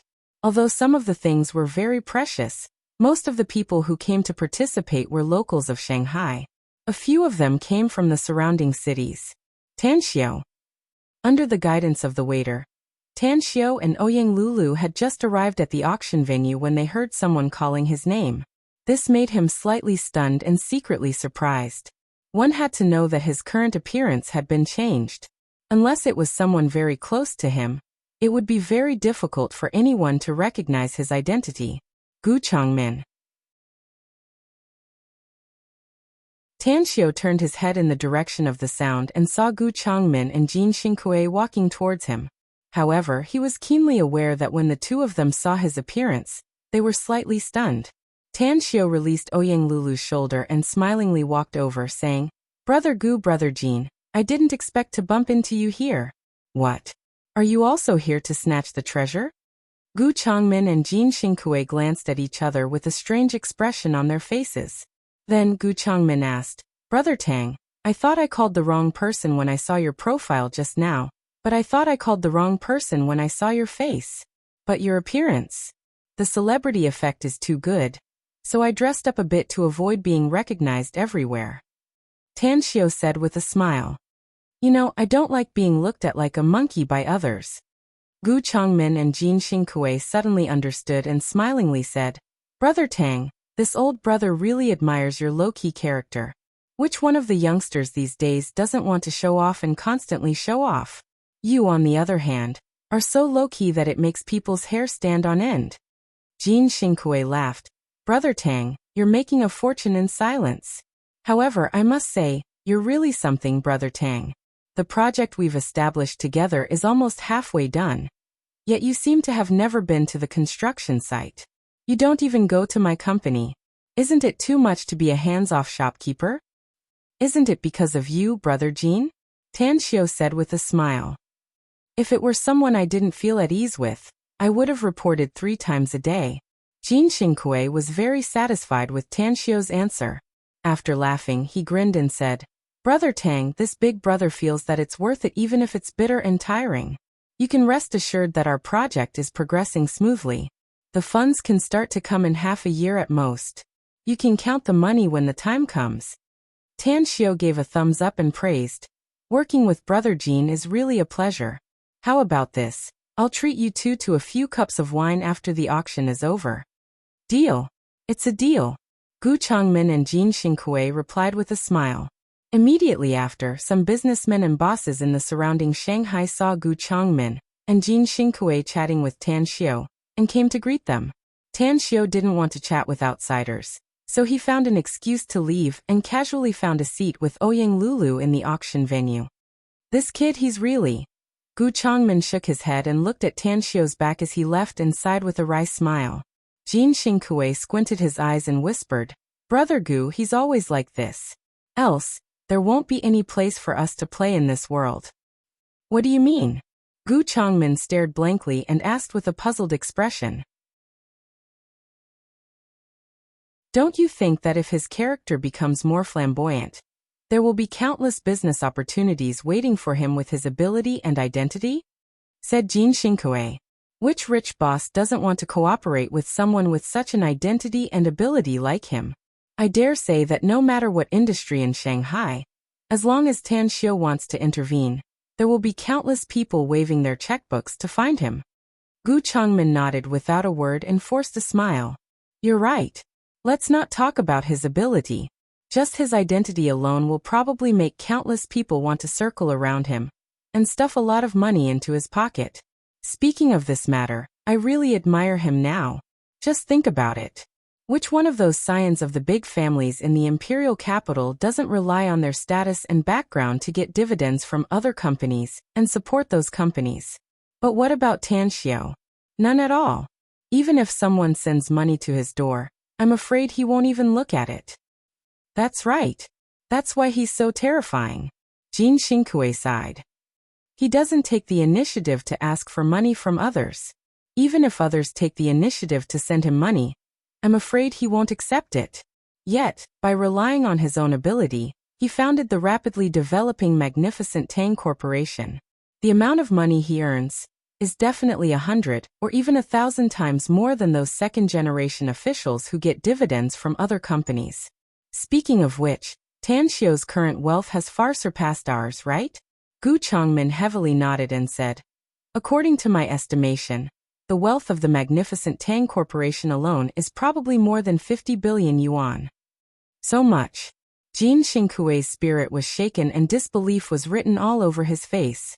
It must be noted that the Magnificent Tang Corporation had only been established for more than a year. How could it create so much profit in such a short time? Even if the company's products were extremely popular and the supply simply couldn't meet the demand, it shouldn't be. Gu Changmin was surprised and said, "You're now in a cooperative relationship with the Magnificent Tang Corporation. Don't you know the company's investment in Star City? Just the investment and construction of Star City's new city alone can probably make the Magnificent Tang Corporation earn tens of billions of yuan.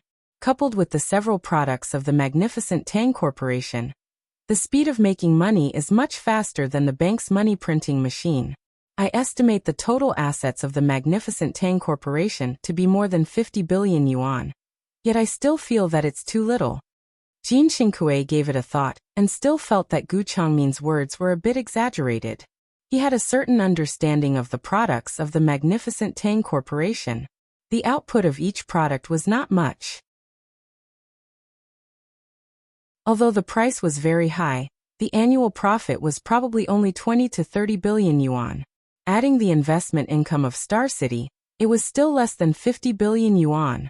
"Brother Gu, unless Tan Xiu has other investments, it's impossible for the total assets of the Magnificent Tang Corporation to reach 50 billion yuan, said Jin Xingkui with all seriousness. Gu Changmin asked with a strange expression. You're really smart, but you're muddle-headed this time. Don't tell me he doesn't have any shares in the real estate business developed by your company? Also, he's the Everlasting Feast Hall's boss. Did you forget such an important thing? Also, Haolei's boss is also Tan Xiu. How much wealth does the Everlasting Feast Hall and Grand Fortune Jewelry have?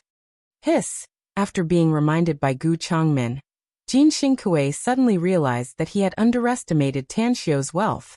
Not to mention the Everlasting Feast Hall and Grand Fortune Jewelry, just the income from Tan Xiu's investment in him would be a huge figure after half a year. Who knew if Tan Xiu had other investments using the Magnificent Tang Corporation? If he did, then let alone 50 billion yuan, even 100 billion yuan would not be far away. It's like sitting on a mountain of gold. Jin Xingkui forced a smile and sighed. Upon hearing it, Gu Changmin immediately chuckled and said, regardless of whether he's sitting on a mountain of gold or not, just his identity and background alone is the luckiest thing for us to have a good relationship with him. I'm going to talk to him about the cooperation when we have supper tonight. I hope he'll be interested. You want to cooperate with him? Jin Xingkui was surprised. Do you have any good projects? I've been optimistic about the logistics industry recently, said Gu Changmin with a smile. I'm preparing to set up a large domestic logistics company. Whether it's the delivery speed or the domestic coverage, I want to surpass the other large logistics companies. If Tan Xiu is willing to join, I'll use his identity and background to negotiate with those e-commerce bosses. Do you think those e-commerce bosses won't give us any business even if they have their own logistics network? Upon hearing it, Jin Xingkui immediately forced a wry smile and shook his head. You're snatching meat from other people's bowl. Those e-commerce platforms will never pay attention to you if Tan Xiu doesn't exist. Since Tan Xiu's identity can be used, why waste it? Gu Changmin grinned.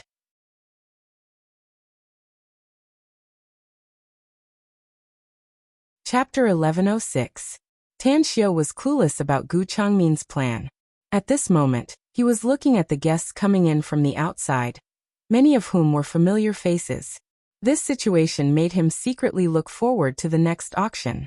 Generally, the items auctioned in such a high-grade auction were very precious. Maybe there would be one or two things that were useful to him. There are really a lot of people coming to the auction. Although Ouyang Lulu saw a lot of acquaintances, she didn't get up to greet them. With Tan Xiu at her side, she didn't want to talk to others. Some business celebrities from several nearby cities also came to participate, said Tan Xiu with a smile. Also, there should be some people from the occult doors. Just the ones who have arrived already know martial arts. Ouyang Lulu was surprised and asked, why would people from the occult doors come to join in the fun? Don't tell me there are magic weapons they can use in the auction? Who knows? Tan Xiu chuckled. However, people from the occult doors hide in the city and live the same life as ordinary people. Only under special circumstances will they reveal their identity. Usually, these kinds of people have very powerful abilities. That's true. Ouyang Lulu nodded. People from the occult doors have special skills. They have their own ways and channels if they want to seek wealth. They can get a lot of funds with just a little bit of means. Furthermore, people from the occult doors also have their own social network and social circles. Some of them who are businessmen have joined hands to seek profits in various industries. Like your Ouyang family. Tan Xiu chuckled. That's right. Ouyang Lulu smiled and said, the Ouyang family did have a lot of shady means when they started their business. Later on, the family continued to grow and slowly washed their name to become a proper merchant family. However, more than half of Jingmen Island's underground world is still controlled by our Ouyang family. Tan Xiu smiled, and was about to speak when a familiar face suddenly appeared in his line of sight. It was Ji Mu from Changxi City's Ji family. What's up? Ouyang Lulu noticed Tan Xiu's strange expression, and immediately followed his gaze and asked. I just found a friend from Changxi City, said Tan Xiu with a faint smile. Good relationship? Ouyang Lulu asked. Tan Xiu thought for a moment and said, it's all right. His character was good, and his temper was to my taste. In addition, this kid is also a cultivator, but I didn't expect that he would actually break through to the qi refinement realm in such a short period of time. Moreover, it's the middle stage of qi refinement. Ouyang Lulu curled her lips and disdainfully said, he's just at the middle stage of qi refining. I can poke him to death with just a finger. Tan Xiu couldn't help laughing and said, he started cultivating much later than you, Lulu. Moreover, you have the assistance of the cultivation resources that I gave you, but he doesn't. Everything is based on one's own efforts. True essence is cultivated bit by bit. Upon hearing this, Ouyang Lulu immediately nodded and no longer looked at him with a contemptuous attitude. Tan Xiu smiled and said, I'll ask him to come and sit with us. Then his lips moved slightly, and a sound wave was transmitted. In the auction hall, Ji Mu was accompanying a silver-haired old lady with a very respectful expression on his face. Suddenly, A voice rang out by his ear, causing him to be stunned. He turned his head to look around, and when he saw a person with a familiar appearance, but he couldn't remember where he had seen this person before, waving at him, a sense of mystery arose in his heart. Who is he? Jimu thought for a while and then approached the silver-haired old lady and whispered, "Grandma, I'm going to see someone. Would you like to find a place to sit first?" The silver-haired old lady had a kind and amiable expression. A smile appeared on her face as she gently nodded and smilingly said, "You youngsters have your own circle, so you don't need to accompany this old lady. I'm going back to the north after attending the auction today." Jimu was shaken inwardly and asked with a bit of reluctance, "Grandma, can't you stay in Changxi for a while? During this period of time, I have been by your side, asking you for advice on cultivation, and I have benefited a lot. I haven't had the time to take care of you for a while." The silver-haired old lady said with a smile, "Even if we get together, we still have to part ways. I haven't seen your grandma for more than a decade. I didn't expect that we would be separated by heaven and earth. I've been in Changxi for some time now, so it's time for me to go back to the north. Else those brats at home will definitely cause a ruckus." Jimu helplessly nodded and said in a low voice, "Then I'll go greet my friend first, Grandma. I'll come back to you later." The silver-haired old lady slowly nodded and said with a smile, "Go ahead." Jimu slightly nodded in response. He then turned around and walked towards Tang Xiu's direction. Although he really wanted this formidable mother-in-law in the cultivation world to stay, he could only endure the reluctance to see her off since she insisted on leaving. However, the voice just now was very strange. It directly appeared in his ears instead of calling out to him, which made him secretly startled. But he really didn't know this familiar person, yet he couldn't recall where he had seen him. "Friend, you called me?" Jimu came to Tan Xiu and cupped his fists. However, his pupils suddenly contracted when his eyes fell on Ouyang Lulu beside Tan Xiu. Tan Xiu pointed to the empty seat next to him and smilingly said, "It's me, Jimu. It's just that I don't want to be recognized, so I changed my face." A pleasantly surprised look appeared on Jimu's face. After nodding to Ouyang Lulu, he quickly sat on the other side of Tan Xiu and excitedly said, "Brother Tang, I didn't expect to meet you here. To be honest, your disguise technique is really amazing. Although I felt that you looked familiar, I really couldn't recognize your identity."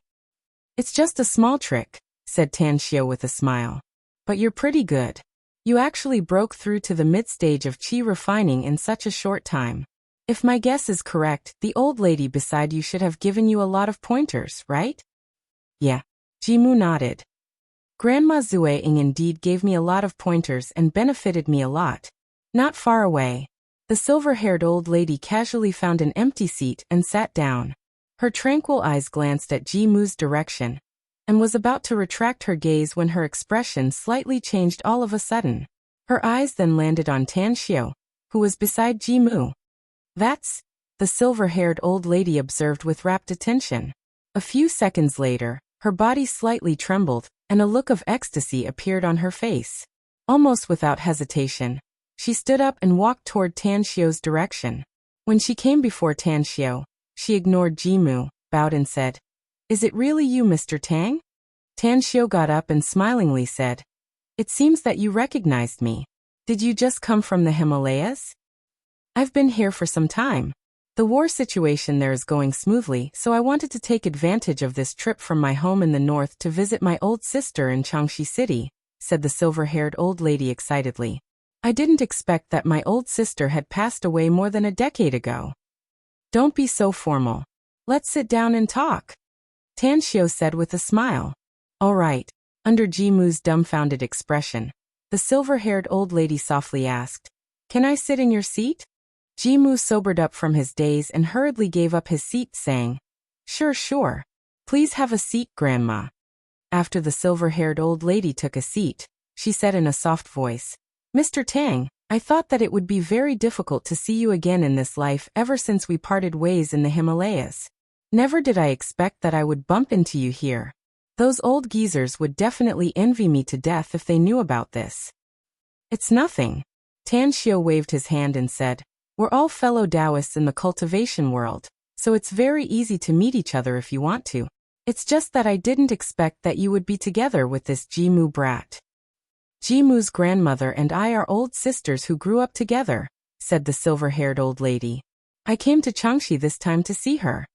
If my guess is correct, Jimu's grandmother should be a cultivator, right? Tan Xiao said with a smile. It's just that I find it strange that none of the younger generations of the Ji family obtain the inheritance. The silver-haired old lady shook her head and said, I don't know about the specific reason. Perhaps my old sister felt that her grandson was the only outstanding one in the Ji family, so she only imparted the cultivation technique to him. Ji Mu, who was sitting next to the silver-haired old lady, hurriedly said, Grandma, it's not my grandmother who imparted the cultivation technique to me, but Brother Tang.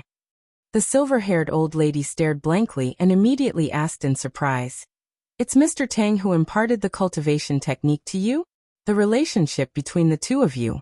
Ji Mu and I are friends, said Tan Xiao with a smile. Ji Mu's spirit was shaken upon hearing this. At this moment, how could he not see that this mother-in-law of his, whom he greatly worshipped, was very respectful to Tan Xiao? It was as if Tan Xiao was her elder. It was precisely because of this that Tan Xiao had a higher position in his heart. The silver-haired old lady nodded with a smile. She then turned to look at Ji Mu and sighed. Little Mu, having a friend like Mr. Tang is simply a blessing accumulated in your previous life. You must seek guidance from Mr. Tang in the future. He can definitely make you more outstanding. All right. Ji Mu looked at Tan Xiao with fiery eyes. However, he still asked the question in his heart. Grandma, haven't you been away from the north for a long time? How did you get to know Brother Tang? Also, what's the situation in the Himalayas you just mentioned? The silver-haired old lady glanced at Tan Xiao, and then shook her head without a word. It's nothing actually, said Tan Xiao with a faint smile. We fought side by side and fought some demonic beasts for a while. You're too weak, so don't ask about the things over there. Wait until you break through to the foundation establishment stage or the golden core stage, then go there to gain some experience. Demonic beasts? Ji Mu was shaken inwardly. He knew that Tan Xiao and Grandma Zui Ying were very powerful. He didn't know about Tan Xiao's cultivation, but he knew that Tan Xiao was very powerful. But Grandma Zui Ying was at the late stage of foundation establishment, a very powerful existence.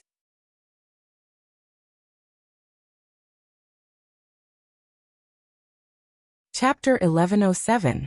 As the lights in the hall were extinguished, the soft lights on the auction stage were turned on, illuminating the auction stage. Ouyang Lulu then said in a low voice, The auction is about to begin. As expected, at this time, more than 200 guests had come to participate in the auction. More than half of the seats in the auction venue were occupied. At the entrance of the venue, the door slowly closed, and a handsome young host wearing white gloves came to a stop with a smile. Welcome to the Blue Starfish Mansion, everyone. I'd like to thank Boss Hu Xiaokuan of the Blue Starfish Mansion for providing this auction venue. I'm Cheng Huan, the auctioneer of today's auction. Having said that, he slightly paused and then pointed to the projector screen that had just been turned on and smilingly said, This is the list of items to be auctioned in today's auction. I believe that all of you must have inquired about some of the items that will be auctioned in advance. I'm afraid there are also some rare treasures that you like among them. So, I'll cut to the chase and start the auction now. The first item to be auctioned is a painting collected by a grandmaster collector. The auction continued. Tan Xiao, who was sitting below, had no interest in the first item. He knew how to draw, and if he was willing to auction his work, it would definitely fetch a sky-high price. The second item was a set of purple clay teapots, which was once used by the imperial palace. Hence, its price was very high. As the auction continued, items were auctioned off one after another. Tan Xiao secretly found that many guests were bidding, but there was no malicious bidding. In addition, the lowest price of each auction item was worth more than 5 million yuan. Ji Mu, have you inquired about the number of items to be auctioned this time? Tan Xiao looked at Ji Mu and asked him across Grandma Zui Ying. There are a total of 32 items. I only inquired about a few of them, but I don't know about the other items to be auctioned, answered Ji Mu. Tan Xiu nodded, and his eyes shifted back to the auctioneer. 8:10 p.m. After the hostess in a cheongsam stepped onto the auction stage again, the auctioneer said with a smile, "The next item to be auctioned is a very interesting one." This item had been appraised by over a dozen appraisers, but none of them had been able to identify what it was. The only thing he could be sure of was that this item should be quite old. Please take a look at the projector. On the projector screen, the ceremonial lady lifted the yellow silk covering it, revealing an antique wooden box in front of everyone. As the wooden box was opened, a crystal-clear bead appeared in front of everyone. "What's that?" A look of surprise flashed in Tan Xiu's eyes. As he instantly released his divine sense, it quickly enveloped the crystal-clear bead. As he observed it, his expression became shocked. Dragon Ball. Tan Xiu's eyes stared unblinkingly at the Dragon Ball in the hands of the ceremonial lady. Shock rose from the bottom of his heart, because he could clearly feel that the Dragon Ball was extremely rich in energy. Moreover, it was not an ordinary Dragon Ball, but an ancient divine Dragon Ball. On Earth, how could there be an ancient divine Dragon Ball? When he was in the immortal world, he once obtained a dragon pearl of an ancient divine dragon, but he had to pay a huge price to obtain it. It was also because of the huge energy essence contained in that Dragon Ball that he finally broke through the shackles and became a supreme in the immortal world. Grandma Zueying had been paying attention to Tan Xiu. At this time, she noticed the strange expression on Tan Xiu's face, and her expression immediately moved. Her eyes lingered on the Dragon Ball for more than 10 seconds before she asked in a low voice, "Do you know what this thing is, Mr. Tang?" Tan Xiu nodded without a word and glanced at her. "It's a good thing." "What good thing is it?" asked Grandma Zueying hurriedly. Tan Xiu let out a faint smile and waited for the auction to begin. He wasn't afraid that Grandma Zueying would compete with him for this Dragon Ball, since she knew how powerful he was.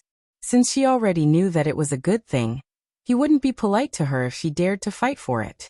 He was determined to get this Dragon Ball. With a bright smile, the auctioneer said, "More than a dozen appraisers may not be able to judge what this Dragon Ball is, but an ancient object is always a good thing. What's more, this Dragon Ball is crystal clear and almost comparable to a luminescent pearl, so the starting bid is 5 million. Guests who want to get this Dragon Ball must increase the bid by at least 100,000 yuan each time." 5 million? A Dragon Ball? More than 200 guests came to participate in the auction. Half a minute after the auctioneer's voice faded away, none of them made a bid. It was because they didn't know what this thing was. After all, there were many good things in the world, so who could tell whether it was a treasure or not? If it was a trash, spending 5 million yuan would make them feel depressed. 1 million. Finally, an old man wearing reading glasses and a flowery coat raised the number plate placed next to him. When he saw the surrounding people looking at him, he immediately smiled and said, 5 million isn't that expensive. I'll just take it as a stroke of luck. Maybe it's a good thing." The auctioneer secretly heaved a sigh of relief when he heard someone bid. He had presided over many auctions and had many auction items that failed to be auctioned in the auction. But he had never encountered such a situation today. If something failed to be auctioned, it would affect his auction. Therefore, with a smile on his face, the auctioneer gave the old man a thumbs up and praised, "This old Mr. really has a discerning eye. Maybe this Dragon Ball is a great treasure. After all, those appraisers said that it's worth more than 5 million, which proves that it's not a common object. Ladies and gentlemen, is there anyone else who wants to increase the bid? If there isn't, then this item, which might be a heavenly treasure, will be in that old man's pocket." 5 million. As the auctioneer's voice faded away, someone finally made a bid. However, not many people were willing to bid for this item. After several rounds of bidding, the final price stopped at 2 million. "Is there anyone else who wants to increase the bid?" asked the auctioneer again. Tan Xiu slowly raised the number plate placed at the side and said with a faint smile, 5 million. A one-time increase of 300,000 wasn't much. However, his bid still attracted a lot of people's attention. In particular, Gu Chongmin and Jin Xingkue, who knew his true identity, turned their heads to look at the Dragon Ball, and their eyes instantly lit up. It should be a good item. After all, anything that can catch his eye is absolutely extraordinary, said Jin Xingkui in a low voice. Gu Changmin slightly nodded and said, I have the same feeling. But since he has already bid, let's not join in the bidding. After all, it's just an item. We can't afford to offend him. I understand. If he finally wins this item, we'll ask him what it is when we drink later, said Jin Xingkui in a low voice. All right. Gu Changmin nodded silently. The middle-aged man who bid 6.2 million turned to look at Tan Xiao with a surprised look. After realizing that he didn't know Tan Xiao, he raised the number plate again and said, 7 million. Tan Xiao raised the number plate and said with a smile, 7. 5 million. 8 million. The middle-aged man raised the number plate again.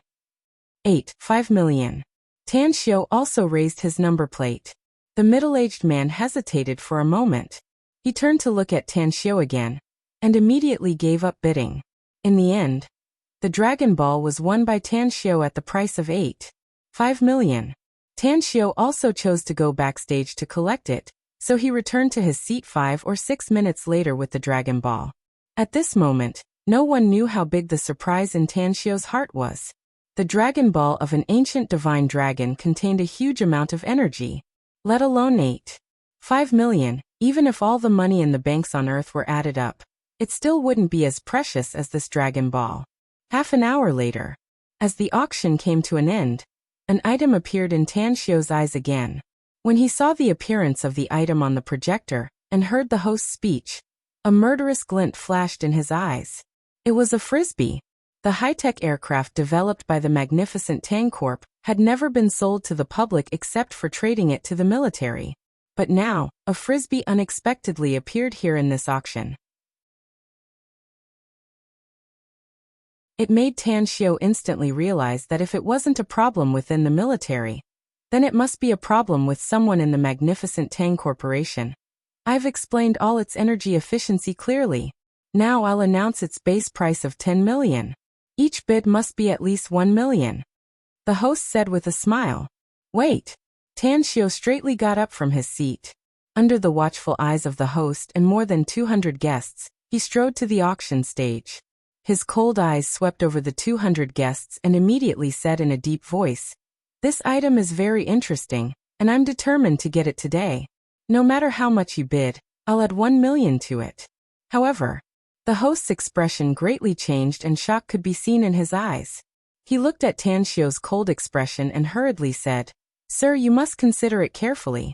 If the guests bid too high, I'm afraid it will lead to you. Tan Xiao raised his hand to interrupt him and indifferently said, Don't worry. No one dares to bid today, else they'll be making things difficult for me. I know my current behavior will offend some people, but this thing is too important. Whoever dares to compete with me will have a miserable end. An old man in the second row frowned and unhappily said, Young man, don't be too arrogant. Even if you have some money, don't treat us as poor people. An auction of this level is not the place for you to show off your abilities. Tan Xiao sneered and said, Do you want to see if I'm showing off or not? You're tuning in to the Li Mei's Wuxia Whispers YouTube channel. We're so grateful for your support, and don't forget to subscribe to join us on this incredible journey through captivating stories. Your generosity through donations truly makes a world of difference, as it's the primary source of revenue that allows me to expand and enhance this channel for you. Thank you from the bottom of my heart for being a part of this adventure.